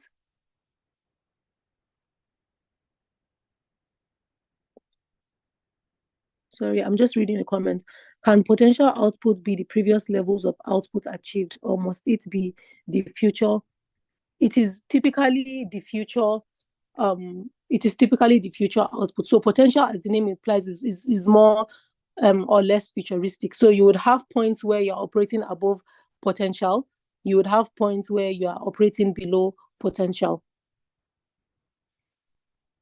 Okay, so in a recovery, inflation remains moderate. Inflation is typical. But sorry, I need to make this clear. When you're trying to bring this business cycle down to the Nigerian context, you might find it to be a bit more difficult, because take, for instance, when you're saying the economy is recovering. So we gave an example, we are recovering from COVID-19 pandemic. The reality of Nigeria is that inflation was not actually low. I mean, compared to now, it was lower, but then things were actually higher. If you go to buy your face mask, the prices of face masks had tripled during that period. But this is just a standard. So I just want to make that clear, so that in case if it's not aligning to what you currently experience in your country or your countries, this is just the standard, what happens in a lot of advanced economies. So moving down to the expansion phase, the economy is enjoying an upswing, positive output gap. So remember, we talked about output gap. At this point now, you're operating above your potential. Okay, so businesses move from using overtime and temporary employees to hiring. So now you're not simply using, part-time workers. You're now saying, what, the economy is doing well. I trust what is happening, and I can actually employ staff. At this point, economy picks up modestly. So these are the key things that you would have to always remember when you're answering questions. You move down to the slowdown. Now, as the word implies, the economy now begins to slow down. And you're like, let me take it down a notch. I will slow down on my hiring. If I was employing maybe 10 people per month, now I'm going to actually count down and see what is happening. Unemployment rate is still low. I'm not saying people are sacking. You're not sacking your staff yet. You're just analyzing what is happening. You're slowing down your hiring processes until you get to a contraction. Now it's official. You have entered a recession. The economy has gone down. You can no longer afford to hire 10 staff. And this is when unemployment levels will begin to rise. Okay, and typically in a contraction, inflation levels actually fall. But again, it might not necessarily align with what you experience. Okay, potential output. Okay, there are different methodologies to derive potential output. In economics, or rather at work, there are different methods, but one of the most common methods is something called Hodrick-Prescott filter. So, for instance, I put in my GDP numbers. So I have my GDP from 1980 to 2022. I put that into my model, and I tell it based on everything that is happening, based on what you are analyzing now, and I'm putting a number of other variables. Where do you see Nigeria being? What do you think the potential level of output could be? And then you put in a command, and then it comes up with a potential output level for you. But again, like I said, there are so many methodologies that you can use to derive your potential output. So moving on to credit cycles. The same thing with business cycles. As somebody that is a lender, as somebody that gives money to people, you will not give money you have to think about at what point am I going to lend to people. If the economy is doing well, I can trust you enough to actually extend credit to you because I know that you can actually produce well enough to be able to pay me back. So when the economy is strong or improving, the willingness of lenders to extend credit is high and vice versa. Again, these are certain questions that you might be seeing. You are painted a scenario that, the economy is doing well. Is XYZ likely to extend credit or not? Then again, these are other indicators that we have to pay attention to over the business cycle. We've talked about employment. So during an expansion, the economy is doing well, so you begin to hire. We said that in a recovery, because you literally just left COVID-19 pandemic, so you're not in a rush to start hiring, but the people that you are sacking now, okay, let me not sack anybody, let me just watch and see what is happening.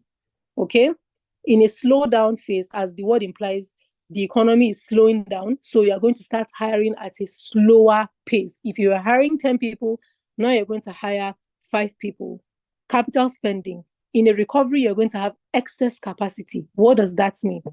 Let me take you back to our rice mill situation. So let's say your total tons that your factory can actually produce is 10 tons, maybe per week, right?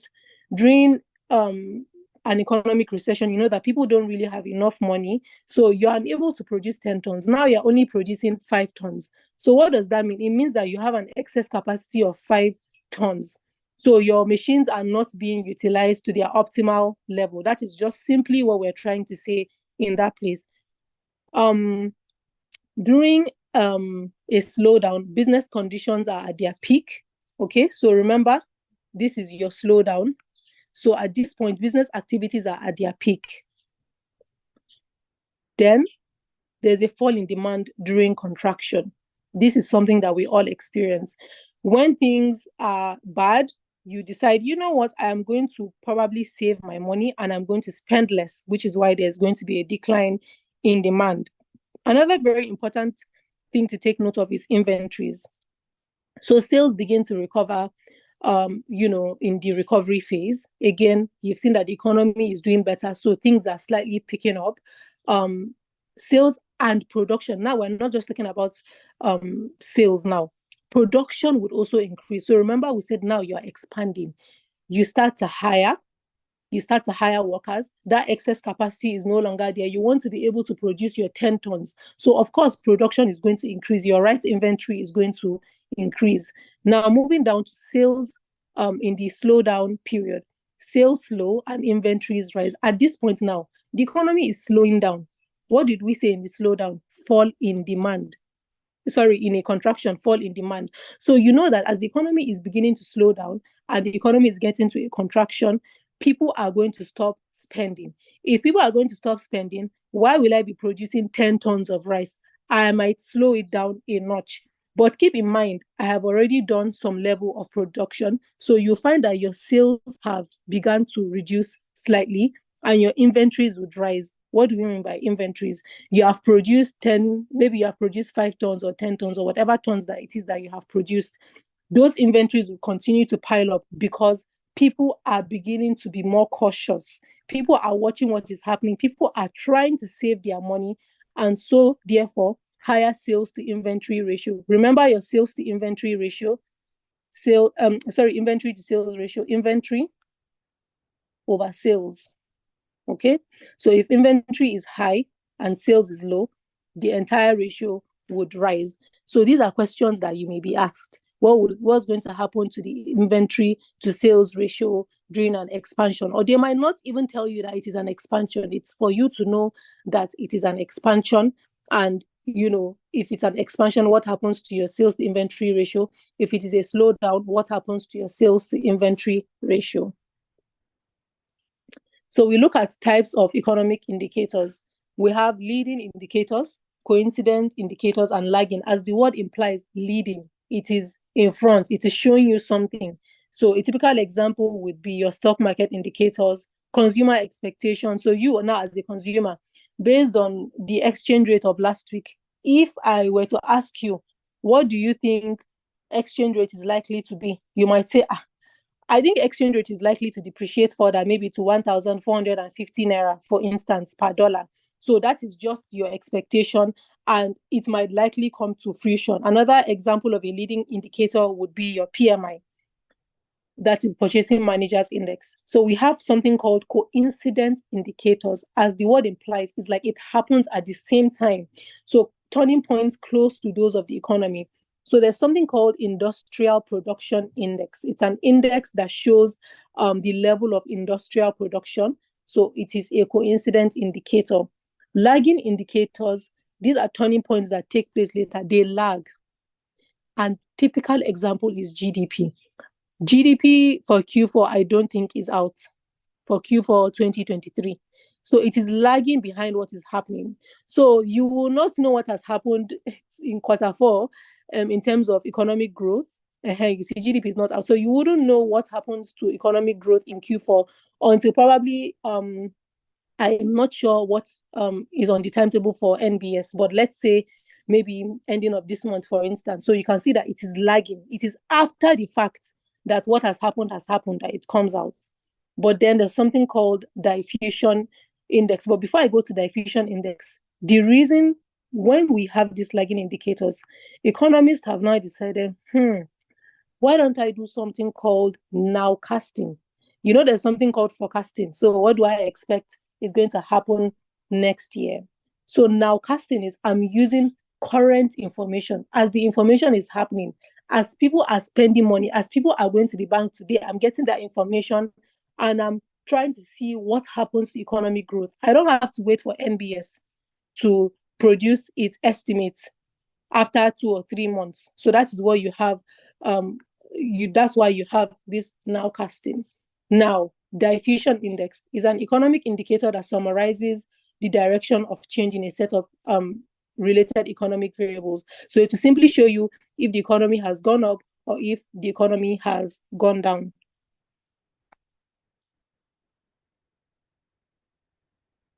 Okay.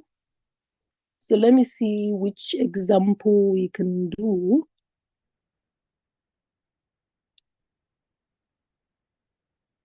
So let's look at example 3. An analyst writes in an economic report that the current phase of the business cycle is characterized by accelerating inflationary pressures and borrowing by companies.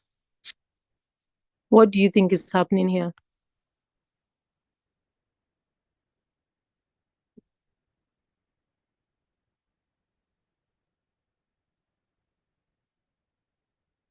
So we have, yes, you will get copies of my presentation. I'll send it to the facilitators and I'm sure they would share. Okay, so yes, the peak of the business cycle. So remember what we said at the peak of the business cycle. The keyword is that the economy is overheating. There's so much happening, and inflation at this point is accelerating again because the economy is expanding and the economy is doing so well. As a business owner, you are so sure that things are going to go well for you, so you go and start borrowing. Okay, so that's what happens in that place. So let's have another one. Which one of the following trends? Let's do question 5 and then we can quickly move on. Which one of the following trends in various economic indicators is most consistent with a recovery from a recession?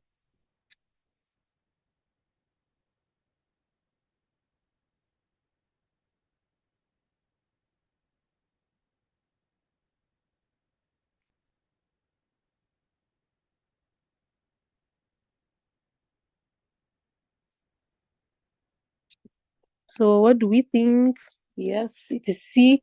The reason why our answer is C for number 3, so that everybody is clear, is that it said a decrease in average weekly initial claims for unemployment insurance and increase in aggregate real personal income. So we said that the economy is recovering. And what did we say happens in a recovery? We said that layoffs slow. Typically, in advanced economies, if people are getting sacked, they are going to be getting unemployment claims. So now, if these people are no longer getting sacked, it means that your weekly claims for unemployment are also going to fall, right? And if you're not getting sacked, it means that your personal income has essentially gone up. So we are going to quickly, okay, let's do this one. Let's do number 7 before we go. Which of the following statements is the best description of the characteristics of economic indicators? Leading indicators are important because they track the entire economy. Lagging indicators in measuring past conditions do not require revisions. A combination of leading and coincident indicators can offer effective forecasts. Okay, thank you all for your participation. So we have C as the answer, and keyword is best. Leading indicators are important because they track the economy. Yes, they do track the economy. They are giving you an indication of what happens. But then again, this would be the best description because it's essentially the best of both worlds, right? So you're not only looking at one indicator, but you're also looking at coincident indicators. So that is why that answer is C. Of course, it requires revision. So that is why it is incorrect.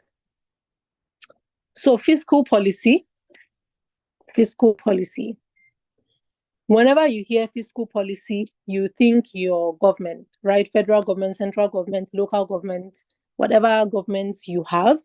But when you hear fiscal policy, it refers to government's decisions about taxation and about spending, okay? On the other hand, monetary policy is simply talking about the monetary policy authorities. So if it's a central bank that you have, then monetary policy refers to the central bank's activities towards influencing the quantity of money and credit in the economy. Now, the budget deficit or surplus is the difference between government revenue and government expenditure. So you have government revenue minus expenditure. So typically it's T minus G. How does the government get its revenue? The main source of government revenue is obviously taxes.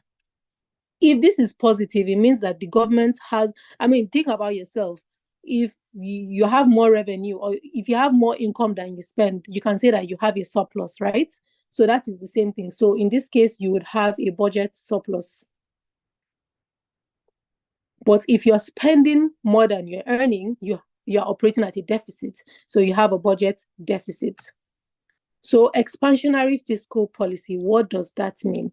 As the word implies, expansionary, you are expanding something. So you're increasing your spending. The point of this is that you want to expand the level of demand. You want to increase the level of demand. You're trying to stimulate the economy. How do you stimulate the economy? As an individual, the only way I can see that the government has stimulated me is when I see the government has lowered taxes. Okay? Or if the government is increasing its spending. So I'm now seeing that, government is now spending more on minimum wage. Minimum wage is no longer 33 or is it 30,000 naira? Minimum wage has increased significantly. So I see that the government expenditure has increased. So that's what you have with your expansionary fiscal policy. Keep in mind, budget deficits are financed by private sector borrowing. If government is borrowing from private sector, so government goes to Dangote to borrow them some money, or government goes to the banks to borrow them some money, for instance, what it's essentially doing is that it is crowding out. There's something called crowding out. It is crowding out private sector investment. Because imagine if, as a government, I've gone to borrow 1 billion naira from Dangote. Remember the opportunity cost that I talk about. The opportunity cost for Dangote is that, well, he could have simply used that 1 billion naira to do something else. So by government borrowing from Dangote, it is essentially driving out Dangote's investment. So the word crowding out, hope that is clear. Then we have contractionary fiscal policy. What it is doing essentially here is that it is reducing aggregate demand. How can the government reduce spending? It can reduce spending by raising taxes or lowering its expenditure. So the government can decide, you know what, this year I'm not going to do a lot of capital expenditure. I'm not going to increase salaries. I'm not going to spend on public goods. I'm not going to build roads. It is a contractionary fiscal policy. The government can decide, why don't I actually increase my taxes? Why don't I increase my taxes? So that is a contractionary fiscal policy. So some of the tools that I used include transfer payments, of course, current government spending, capital expenditure, direct and indirect taxes. So direct taxes, they are simply directly on your income. Indirect taxes are levied on you indirectly. How are they levied on you indirectly? You go to the supermarket, for you supermarket, you bought your goods, and then you find that at the bottom you see a VAT, value added tax, which they are charging for you supermarket for. So for you supermarket would eventually have to put that tax on you. So that's an example of an indirect tax. So as a government, there are certain difficulties in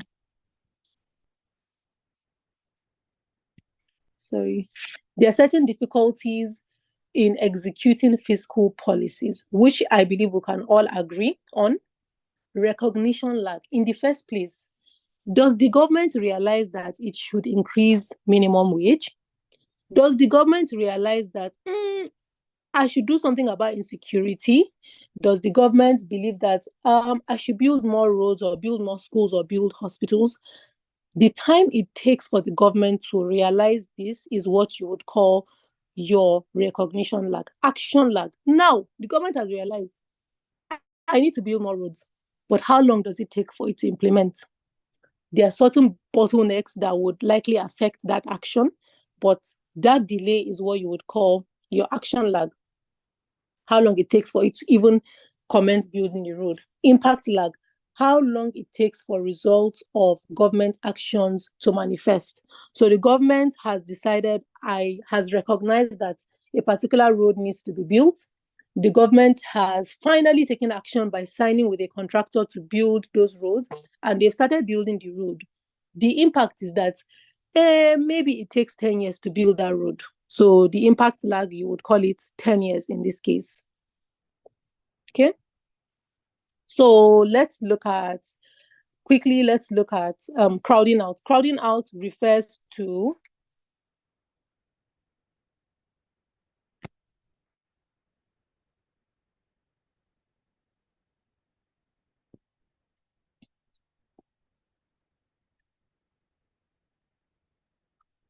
okay, so we have a lot of C's. Crowding out refers to a rise in government borrowing that reduces the ability of private sector to access investment funds. Because I have borrowed 1 billion from Dangote, it is now difficult for Dangote to use that same 1 billion to invest in his refinery. Okay. A contractionary fiscal policy will always involve which one of the following? A balanced budget, a reduction in government spending, a fall in budget deficit, or a rise in the surplus.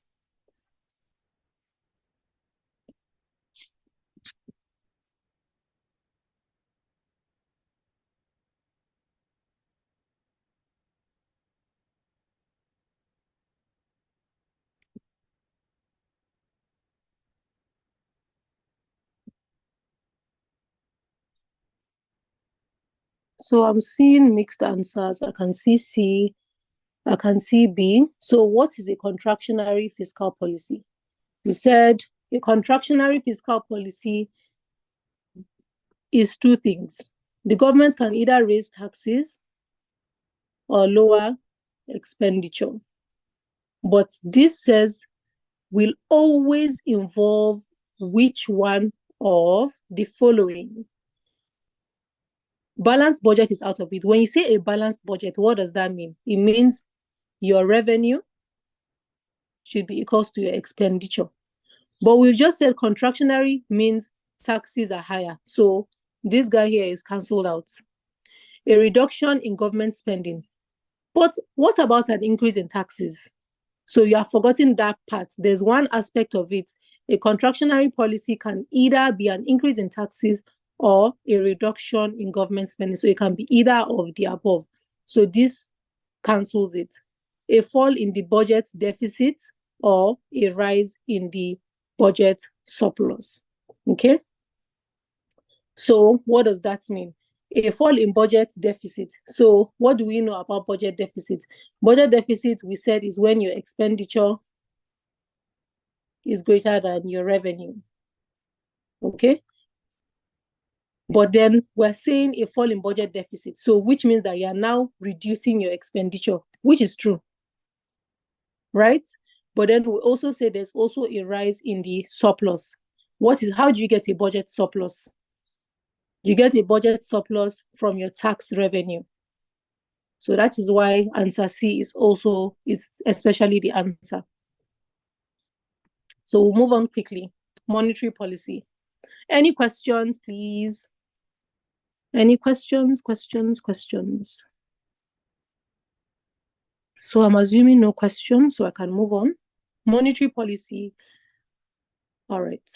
So central banks are the sole supplier of domestic currency, the banker to the... Sorry, somebody asked the answer for number one. We said the answer for number one is C. The answer for number one is C. A rise in government borrowing that reduces the ability of private sector to access investment funds. And we talked about it. We said the reason is because if government is borrowing 1 billion from Dangote, it means that Dangote does not have 1 billion to invest. So it is essentially crowding out Dangote's ability to invest 1 billion. We didn't go through all the questions. I have all the answers here. And I'm not going through all of them, unfortunately, due to time constraints. But if we're able to finish on time, we can actually go back and go through the questions, please. Is that okay to Damilola? Damilola just asked the question. Somebody asked number 3. We didn't treat question 3, but once we're able to finish within time, we would go back to the question and then answer it.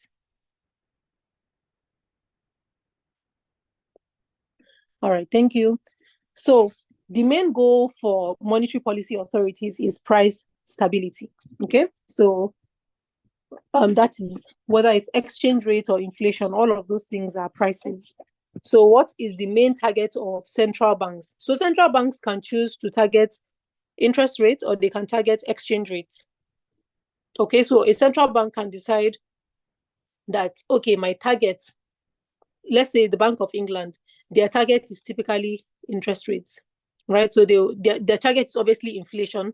So they can now use interest rates to influence inflation. But then you can have another central bank that says, I want to clearly target exchange rates. I want, let's say you want exchange rate to be 500 naira to $1 or 100 naira to $1. You can explicitly say that is your exchange rate target. So there's something called transmission channels. What do we mean by this?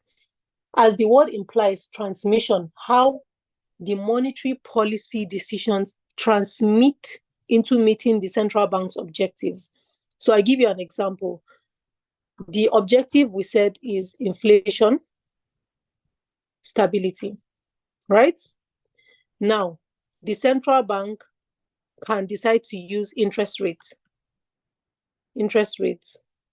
But how does this translate into inflation stability? Today, CBN can say, I'm going to raise the monetary policy rate to 20%, for instance. CBN has raised monetary policy rate to 20%. As an investor that typically takes a loan, you would find that because interest rate has gone up to 20% by the CBN, GT Bank is also going to raise its own interest rates. So GT Bank interest rate will also go higher than 20% most likely, right?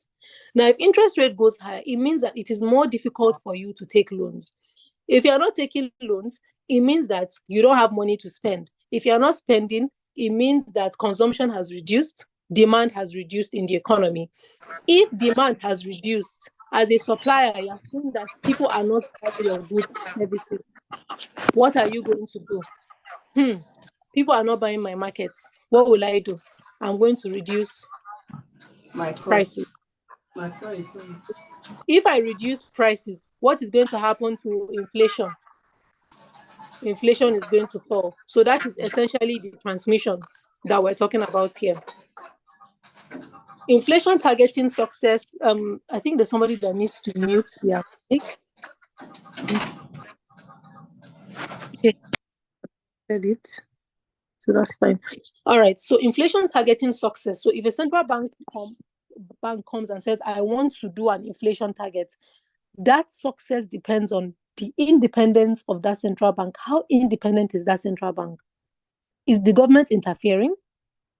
It also depends on the credibility of the central bank. So if the central bank comes today and says, I'm doing inflation targeting, tomorrow they'll come and change their mind, they're not doing inflation targeting, you start to question the credibility. If a central bank comes and says, okay, I want to do this, and then 1 minute later it says this, then you start to question the integrity of their decision-making processes. And for inflation targeting, you have to be transparent.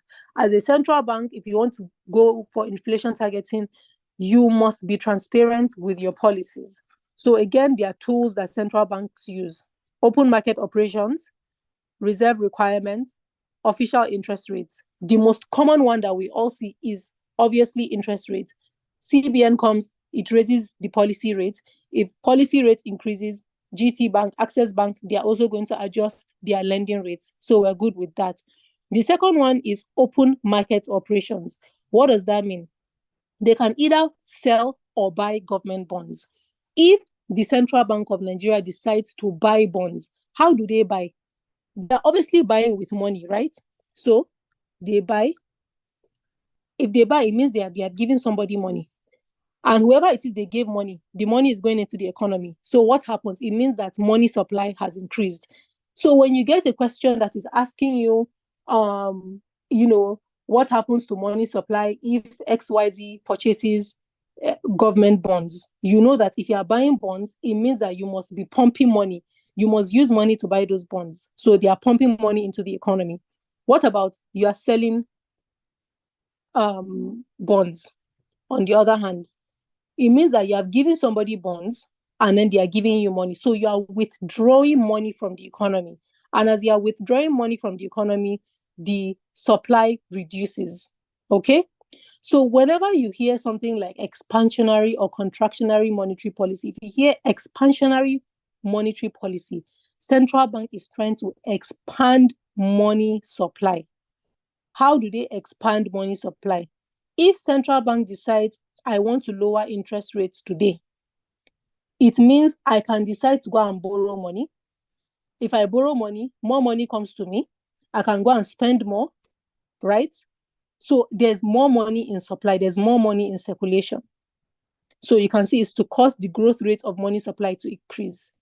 Contractionary monetary policies, I want to contract the amount of money in supply, because if I reduce the money in supply, it's going to help me to reduce inflation.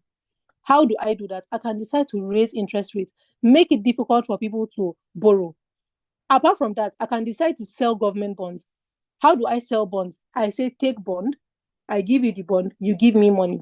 As I collect money from you, I have essentially removed money from the economy. Expansionary monetary policy, purchase bonds. If I buy bonds, I give you money and I collect bonds. I am pumping money into the economy. Hope that is clear on that. Okay, so no questions, I assume. Any questions? Any questions? So there's a relationship between monetary and fiscal policy. So you can decide to have an easy fiscal policy. Remember what we said about easy fiscal policy, right? You are essentially increasing your expenditure or you are lowering taxes. At the same time, central bank can decide to increase interest rates to contract money from the economy. So with your easy fiscal policy, what happens? Obviously, you're lowering taxes or you're increasing government spending. So higher aggregate demand in the economy. With a tight monetary policy, you're increasing interest rates. So if interest rates has increased, what happens to your investors? That's what they mean by private sector demand. Investment reduces, so you have lower private sector demands. So what happens is the private sector that expands because of this government spending. You move to the next one. Tight fiscal policy, easy monetary policy. With tight fiscal policy, it means that lower government spending or higher taxes. So lower government spending, which results in lower aggregate demand. Aggregate demand means the entire demand in the economy, for just so that it's clear. Easy monetary policy. Central bank decides to lower interest rates. It means private sector will now be stimulated. So in this case, private sector has improved, but public sector has reduced due to this lower aggregate demand. And it continues like that. Please, is there any question?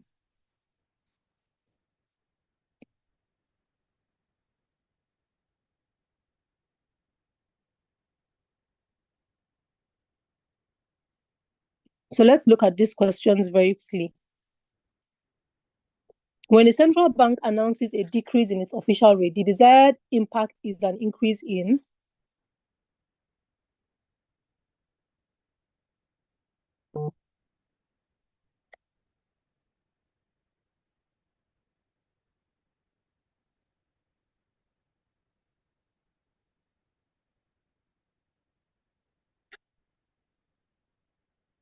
so we have A's and we have B's. So remember, the question says a decrease in policy rates. Typically, when central bank reduces policy rates, commercial banks would respond in the same way. So if commercial banks see that central bank has reduced policy rates, they will increase borrowing rates. So they are responding in the same way. Now, if central bank lowers policy rates, what happens to investment? As an investor, it means it is cheaper for you to borrow and invest, which is why it is going to lead to an increase in investment. The next one is an increase in the national currency's value in exchange for other currencies. A question: as an investor, as an international investor, if that invest in Nigeria and different countries, if you see that Nigeria has reduced interest rates, and that is the thing that motivates you to invest in the country, what would you do? You are going to carry your money and you probably go to the US, maybe where they have higher levels of interest rates. As you are parking your money, what happens to Nigeria's currency? Currency is going to fall. So it's going to reduce the value of the national currency, and that is why C is wrong. Which action is a central bank least likely to take if it wants to encourage businesses and households to borrow for investment and consumption purposes? Please, let's always take note of the keywords, whether it's least likely or most likely. So if it wants to encourage businesses and households, so as a central bank, you want to increase borrowing. So what does that mean? That means you want to increase money supply, right? That means expansionary. Okay, somebody said I didn't get the answer to one. Okay, so question one is A. When a central bank announces a decrease in its official rate, the desired impact is to improve investment. Why is that? Because if interest rates are lower, it is cheaper for you to go to the bank and take a loan. And if you take a loan as a business, it means it's easier for you to invest. And as more businesses borrow and invest, investment is going to increase. That is why one is the answer. And we also said we're borrowing.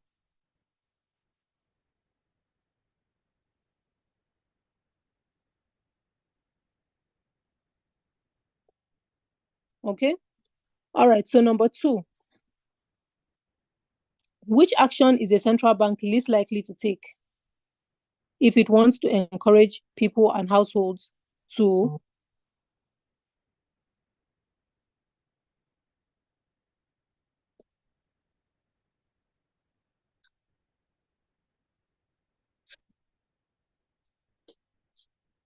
Thank you. So we've said A is the answer. Do we know why A is the answer to number two? We're going to explain it. So the keyword here is least likely, right? So the central bank wants to encourage businesses to borrow. So if you want people to borrow, it means you want to lower interest rates. So you want borrowing to increase, you want interest rates to reduce.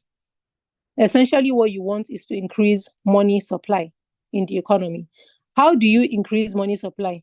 You can buy bonds. What did I say about buying bonds? I can simply, for me to buy bonds, you are giving me bonds and I'm giving you, in this case, money. So this is an action that you would most likely take. Okay? So if that's fine. Is that okay? So a prolonged period of an official interest rate very close to zero without an increase in economic growth most likely suggests any ideas?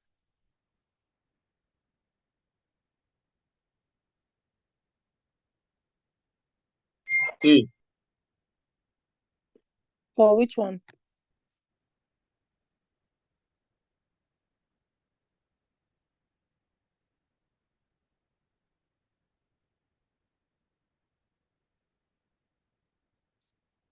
Okay, so number 4, please. Okay, so I'm going to explain number 4. If as a central bank, you have been reducing your interest rates, right? You have been reducing your interest rate. So interest rate is 18.75%. You lower it to 17. First of all, we have agreed that you're lowering your interest rates to pump the economy. Maybe the economy is not doing well. You're trying to get the economy to do well. You've been lowering interest rates. Nothing is happening. Up to the point where your interest rate is almost zero. What does that say about the effectiveness of your policy?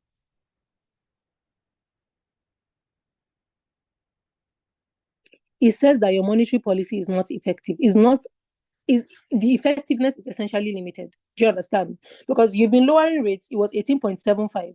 It was 17.75. You have gone all the way to zero, to the extent that you have gone to zero and you have still not gotten your desired outcome. It means that your monetary policy effectiveness is essentially limited. Okay? So we dive into capital flows and the foreign exchange market. Okay? So nominal spot exchange rates are quoted in the market. Real exchange rates reflect the relationship between domestic and foreign price levels and indicate the relative purchasing power between countries. So whenever you hear real exchange rate, anytime you hear something nominal and you hear something real adjusts for inflation. Real considers, assuming I have taken care of inflation, what is actually my spending power? What is actually my purchasing power? If I consider inflation now, for instance, in this country, based on my salary, and I consider the current inflation rate, how much can I actually spend? That is what anything real essentially shows you in this case. Exchange rate movement. So it is the percentage change in a currency relative to another currency. So when you're looking at maybe the Naira at 1,400, maybe as at yesterday, and then the Naira at 1,200 today, for instance, the percentage change between yesterday and today reflects your exchange rate movement. So we're going to do the calculations, so don't worry. So now there are different exchange rate regimes. And something to note here, an ideal exchange rate should be fixed. There should be free capital mobility, and the monetary policy should be fully independent.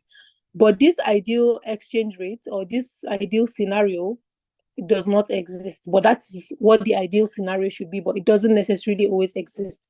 It's difficult for you to say you want your exchange rate to be fixed at 500 Naira to $1, and then you want capital mobility. Capital mobility, you want people to be able to move their money in and out freely, free flow of capital. But if people are pulling out their money from your economy, what does that say about your exchange rate? Your exchange rate is likely to move from that fixed rate. So it's difficult for you to ensure all of those things at once. So there are different exchange rate regimes. You have dollarization. It's essentially saying that that country has no, separate legal tender. So let's say Nigeria, Nigeria is dollarized. It's because let's assume that Nigeria is dollarized. We're just saying that the entirety of Nigeria does not have naira as a currency.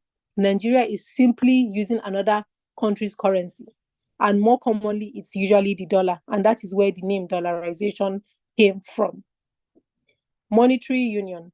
Countries in the Eurozone have adopted a single currency. So this is typically referring to countries that are in a particular union. So you see companies that are still within the Euro area that are using euros as their official currency.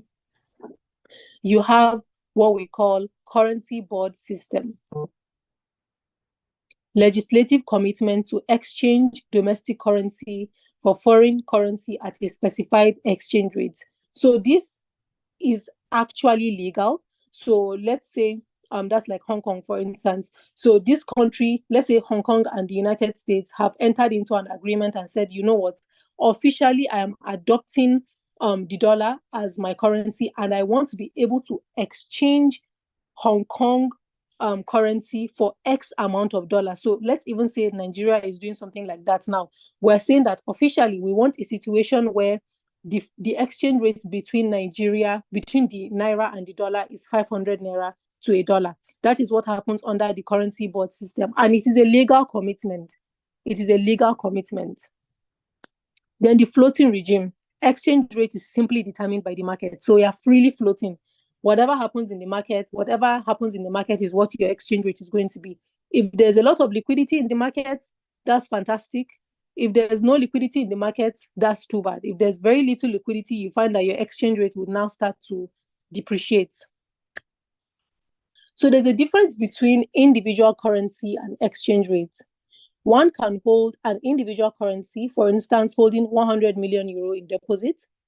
An exchange rate, however, is the price of one currency in terms of another. The exchange rate is the number of units of one currency that another currency called the base currency can buy. So a typical example here would be your naira to your dollar. So what happens here is that we will call the naira your price currency, and the US dollar in this case will be the base currency. So how much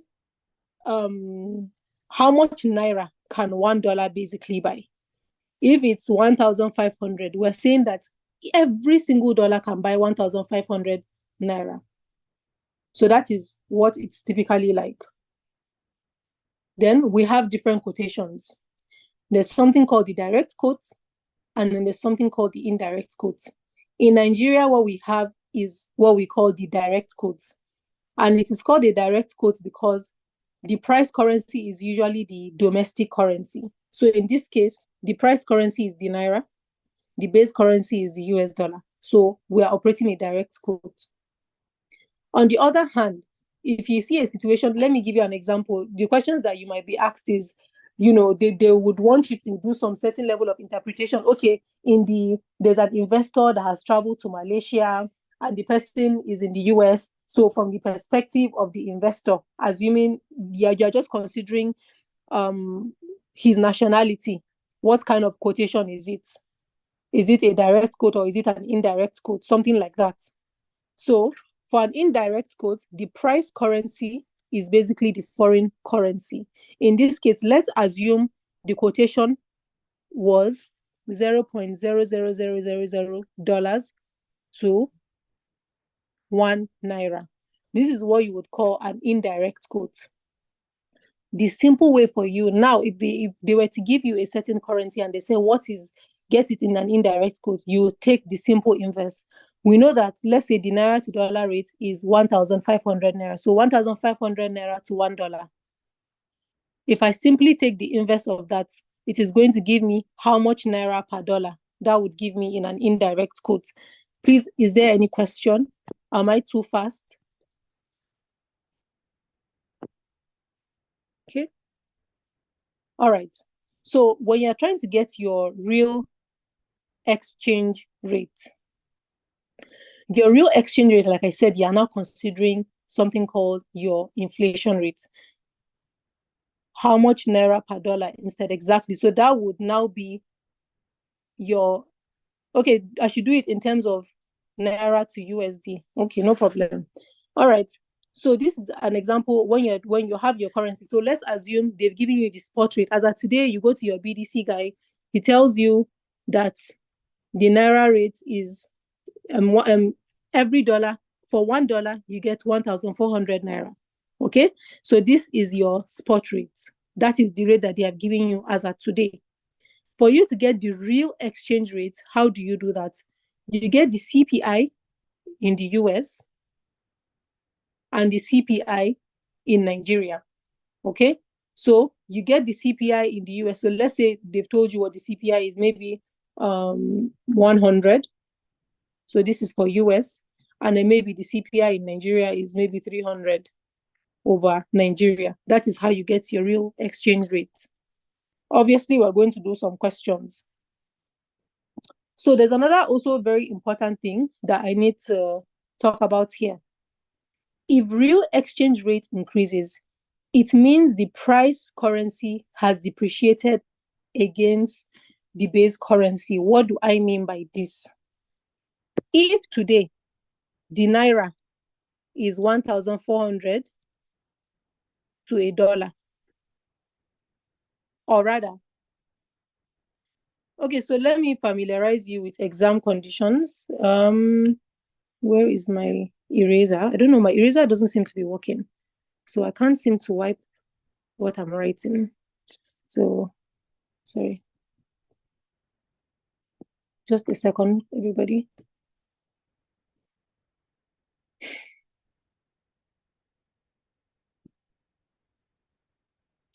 Okay, so let's say $2.5 per euro.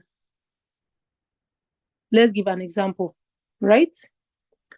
This was the price yesterday. Today, it has become $3 per euro. What this means is that as at yesterday, with €1, you are going to be able to get $2.5. Today, with that same €1, you are now getting more dollars. You are now getting $3. So what has happened here? You now want to know whether it is an appreciation or a depreciation. Here, you can simply say that the euro has appreciated. The euro has increased in value. The euro has increased in value because yesterday the euro was $2.5. For €1, you would get, with €1, you would get $2.5.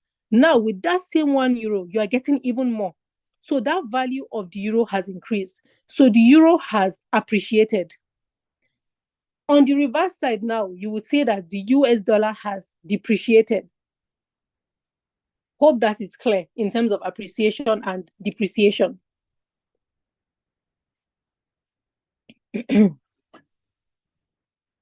So when you get a question that says, if real exchange rate increases, it simply means that the price currency has depreciated. Do we agree? Because in this case now, can you see that exchange rate has increased, right? From 2.5 to 3. What is the price currency? We said the price currency is the one on top. The price currency is the US dollar. The base currency is the euro. We have agreed that euro has appreciated. If euro has appreciated, it means that the US dollar must have depreciated. So in this case, an increase from 2.5 to 3 means US dollar has depreciated, and it also means the euro has appreciated. There's also something else that we call, there's a bid and then there's an ask. What do we mean by that? As the word bid implies, the bid is the price that somebody is willing to buy, is willing to bid for the base currency. An example, you go to your BDC. You have a certain amount of Naira. You call your guy, okay, how much is Naira to dollar? I know you said I shouldn't use Naira to dollar. So, but let's assume you have dollar and you want pounds. You have dollar and you want pounds, okay? Let's say that's the example that you have. You go to your BDC guy. He would give you two numbers. So let's say the numbers for dollar. Oops.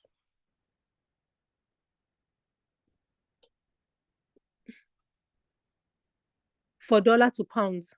The rate for dollar to pounds, let's say maybe it's $2 per pound. And then this is the bid. And then he gives you another quote. He says $3 per pound. So what you'll find is that your BDC guy would always want to buy from you at a lower price. And it is simple economics. As somebody that is selling something, you would always want to buy low and sell high. You would want to buy from somebody at a low price, and you would want to sell to them at the high price. So that is why the bid is always lower than the ask. So in this case, you go to your BDC person and you are trying to exchange dollars. That bid, the amount that he's giving you, that is a lower quotation, that is the amount that he is willing to buy the base currency. In this case, he is willing to buy pounds from you. So you go to him, he says, you know what, I'm willing to buy pounds from you at this rate. So you give him pounds, and in exchange, he gives you dollars. On the other hand, the ask is what he's telling you, that I am willing to sell you pounds at this amount. So in that case, he gives you pounds and you give him dollars in exchange.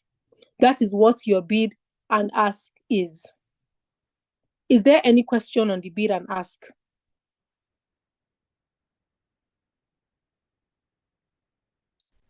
All right. So other exchange rate regimes. So we have fixed parity. It is similar to a currency board system. So remember, we talked about a currency board system. We said that there is a legislation, but the difference here is that there is no legislation. I can wake up today and say I want a fixed exchange rate of 500 naira to $1. But tomorrow I can decide, I don't think this fixed exchange rate is working for me. I want to have a floating exchange rate system. But with the currency board system, there's a legislation in place that is actually enforcing you to do what you have said you are going to do. Then a target zone.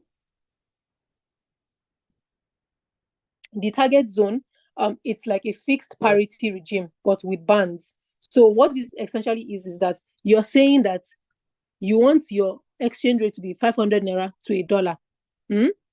This is the fixed rate, but then you are willing to give some allowance. You're fine, if it's plus or minus 100. So if it goes to 600 naira to $1, you're fine. If it goes to 400 naira to $1, you're fine. So it just sets a target around this fixed rate. That is what the target zone does. Then passive crawling peg, frequent adjustment of exchange rate to protect your reserves. So every other day, or every day or every week, you come and you adjust your exchange rate to maybe 600 naira. And obviously you do those adjustments by perhaps pumping more liquidity in the system or taking out liquidity from the system. And then you adjust your exchange rate. Okay, so somebody asked me to go over the bid and ask price. So I said the bid is the price at which the dealer, in this case, somebody is willing to buy from you. So bid is buy. The price at which somebody is willing to buy, and what is that person buying from you? The base currency. So if I'm looking at this, my 500 naira to $1, and I go to my BDC person, the bid rate, the rate that he's going to give me, is the price at which he is willing to buy US dollars from me. So I give him dollars, he gives me naira in exchange. The ask, on the other hand, is the price at which he is willing to sell dollars to me. So if I were to call him, please, I want to buy dollars from you today, he's going to give me a higher rate, do you understand, at which he's actually willing to sell to me. So he gives me dollars, and in exchange, I give him naira. That is what the bid and ask spread is. Okay, so moving on to, we've talked about percentage change in exchange rates. So how do you calculate the percentage change in exchange rates? So it's simply new over old. So you're told that the exchange rate was $2 per euro. Now it is $3 per euro. So this was yesterday, and this is today. So this is the new rate over the old rate, and that is how you're going to get whether it has appreciated, or the amount of appreciation or the amount of depreciation. So there are, of course, market participants that trade in the foreign exchange markets. We have sell side, we have buy side. So the sell side are typically large FX trading banks. And in this case, you can also consider your BDC guys as, sell sides, of course. Then under the buy side, you can have your investment funds. So you have large investment funds, maybe pension funds or whatever, that actually tend to invest in foreign currencies. You can have corporate accounts that also invest in foreign currencies. It can simply be your normal GTB dollar card or dollar accounts that you have, that you simply exchange with somebody at zone 4 with. So now, exchange rate and trade balance. If exports are greater than imports, you have a surplus. The same thing when we talked about our fiscal policy, when taxes are greater than expenditure, you have a surplus. So exports means that obviously you are selling something, you have sent something out, and you're getting more money. So the money that you are getting is higher than the money that you are paying. You have a surplus. So you invest the trade surplus by lending to foreigners. On the other hand, if your imports are higher than your exports, in this case, you are spending more to buy goods, so you're importing more than you're actually producing, you're operating at a deficit. So we have some questions that we can actually look at. What will be the effect on direct exchange rate quotes if the domestic currency appreciates? So remember what we said.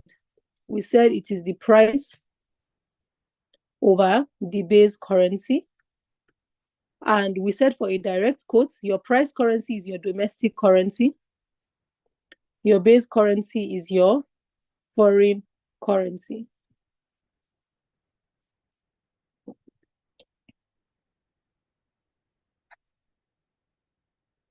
So decrease. Do we all agree that it is decrease? Right? Because if we're saying that the domestic currency has appreciated, it means that the domestic currency is now stronger, and that means this entire thing has now become smaller. An executive from Switzerland checks into a hotel room in Spain and is told by the manager that €1 will buy 1.2983 Swiss francs. From the executive's perspective, an indirect exchange quote would be, how would you calculate the indirect exchange rate quote?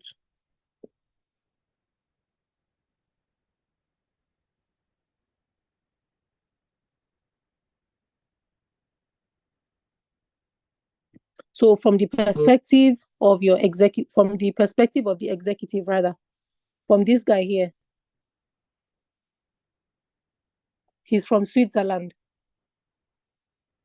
And if you are in Switzerland, for somebody that is in Switzerland, what is a direct quotation for the person in Switzerland? Obviously, the Swiss francs is going to be the price currency, and the euro is going to be what? The base currency. But what they're asking you is, from the executive's perspective, what is the indirect quote? Have we gotten an answer?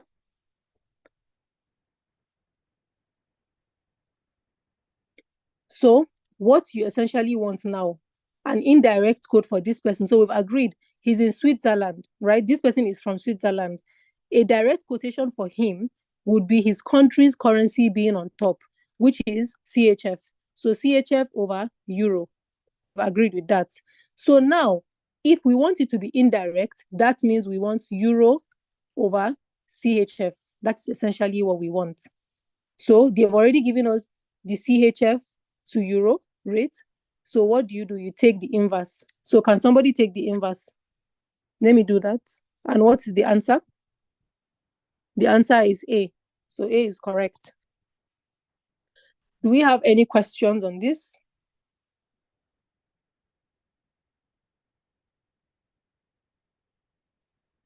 Okay. So we would go into exchange rate calculations, because I believe that has more calculations that we can try and do. We have 15 more minutes. Okay. So cross rate. an exchange rate between two currencies that are not expressly quoted on the market and can be calculated using conventional currency quotes. All right. So I've already just put an example so that it would make my explanation easier. So number one here, it says you should calculate the CHF to euro cross rate. How would you do something like that?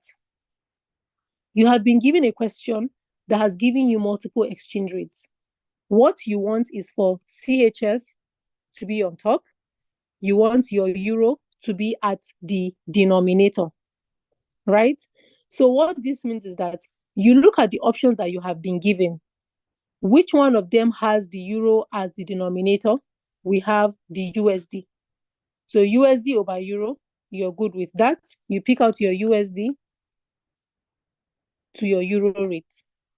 The next one is, the other parameter is the Swiss francs. Which one of the exchange rates has Swiss francs? We have Swiss francs over USD. So you have Swiss francs over USD. But the question has asked you CHF over euro. How do you get it? So what you want is for CHF to be on top and for euro to be at the denominator. How would you go about calculating that?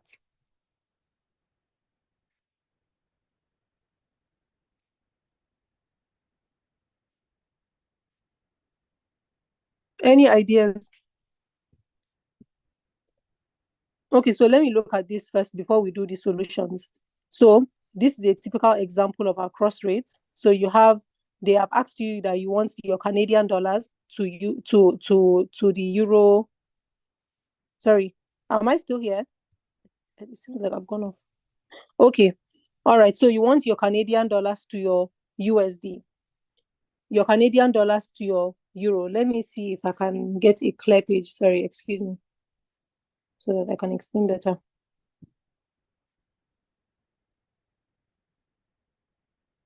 Okay. Okay. All right.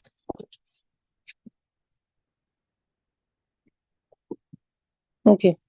So let's say, for instance, you get a question that has told you that you need to calculate a certain cross rate. So they said they want Canadian dollars to euros.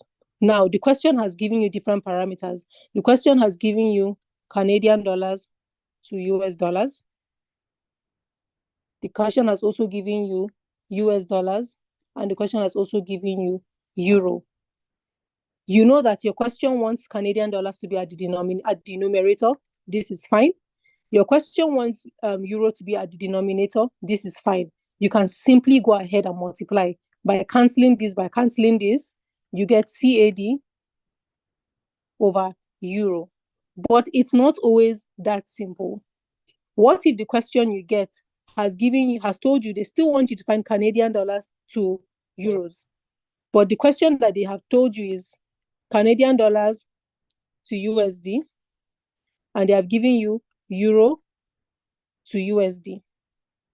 You know that Canadian dollar should be your numerator.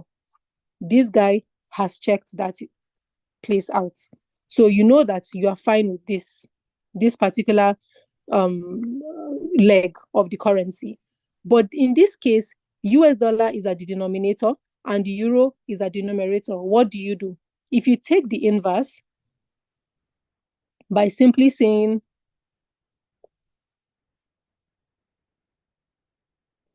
USD over the euro, now it allows you to cancel. So in the context of your question, what you simply do is take the simple inverse of this. You take the inverse of this, and then you can go ahead and do your multiplication. I don't know if I'm making sense. Please, can somebody tell me if I'm a bit clear or if I'm not clear? If you need more clarification, then I can just say it again. Okay, so we're fine with that. So we can actually go ahead and look at the question. Okay. Did I put my...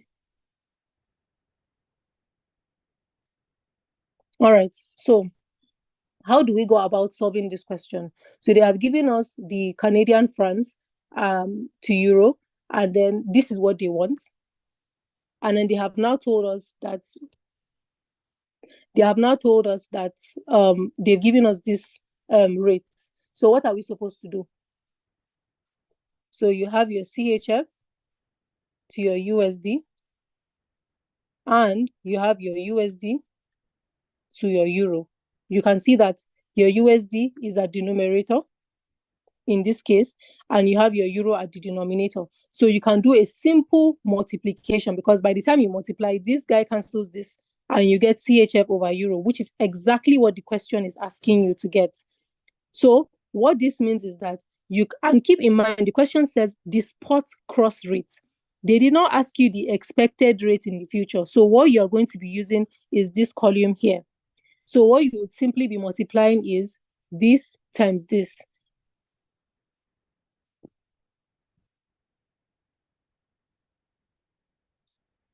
Okay, so let me explain again for the people that are asking. In this particular question, it always changes. It's not cast in stone that you are either multiplying or you are either dividing, right? It depends on the question that they give you. So in this context now, you have been given a question. So let me just write down the question here. You have been given a question that says they want you to get the Swiss francs to euro rate.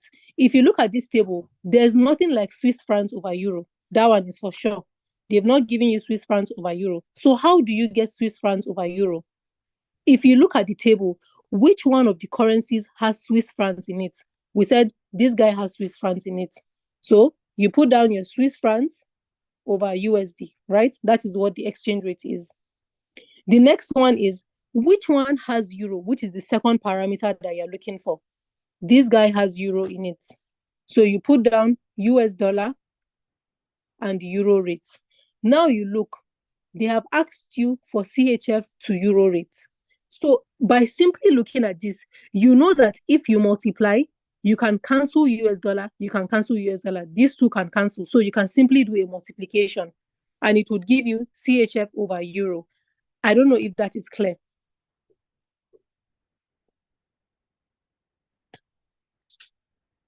Is that clear? The people that asked about this particular question. Okay.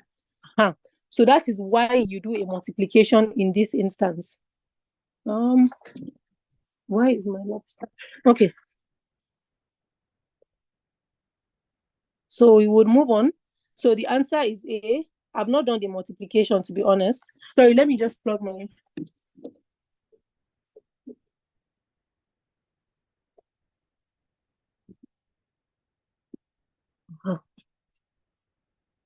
Okay, so we can continue. All right. So the spot British pounds to euro cross rate is what? Can we try and do this? So they've told you British pounds and euro. Again, the same way. You are looking for British pounds. So you found USD, GBP somewhere in your table. The next one, you have found the euro rate, which is here, USD, euro. But your question says GBP to euro. So which means GBP should be on top. Essentially, you are going to be inversing this. Okay, so A. We're fine with that as well, right? Is everybody okay with that? All right. Over the next year, the Swiss francs is expected to depreciate against the dollar, depreciate against the euro. What exactly is it meant to do? The Swiss francs. So automatically, we've seen what has happened to the Swiss francs. We can see here that the Swiss francs to USD rate was what? The Swiss francs rate was 0.99. Now it has gone to 0.98. So what can we say is happening? What is appreciating or what is depreciating in this case? Is the Swiss francs appreciating or depreciating against the USD? Can I get an answer? Exactly. It is appreciating against the euro. So in this context, this is where you can simply do an elimination, because you can see what is happening here. This guy is cancelled. Sorry, not this one. You can do an elimination, because by the time you look at the Swiss rate or you compute a cross rate, you will find that all these things are not true. So, but if you do you see that the Swiss franc is appreciating against the US dollar, and that is one of your options here. And you can simply pick it and go. You don't have to overthink it.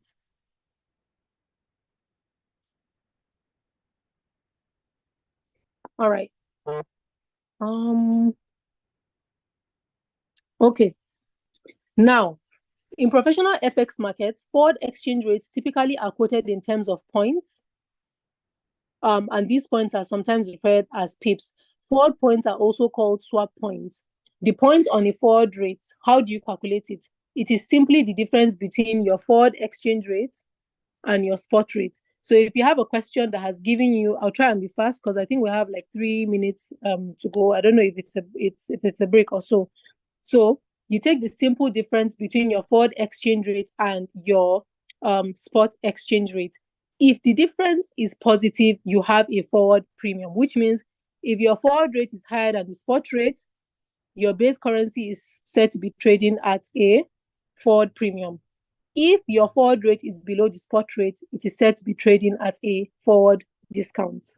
So this is an example. If the spot euro dollar exchange rate is this and the 1 year forward rate is this, how do you get it?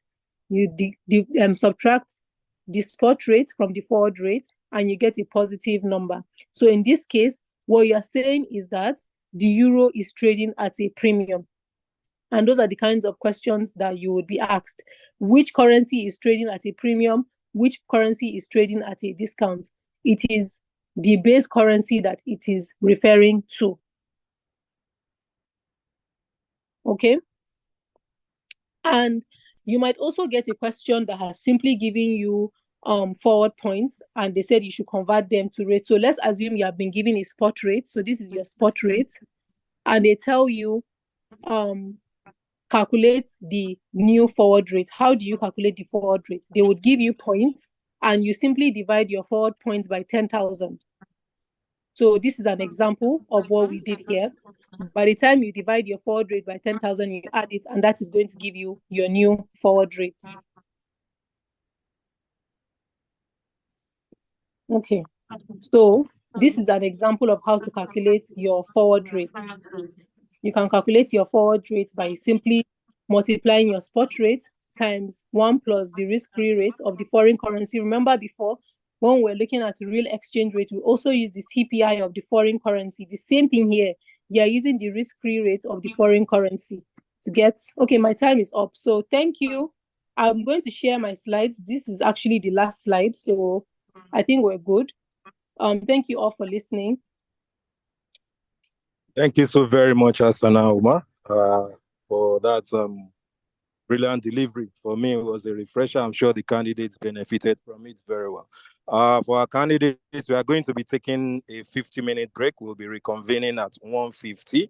We'll be coming back with Equity Investments by Abiola Ahmad. So let's join back at 1:50. Enjoy your break, stretch your legs, get some refreshments, and stay sharp.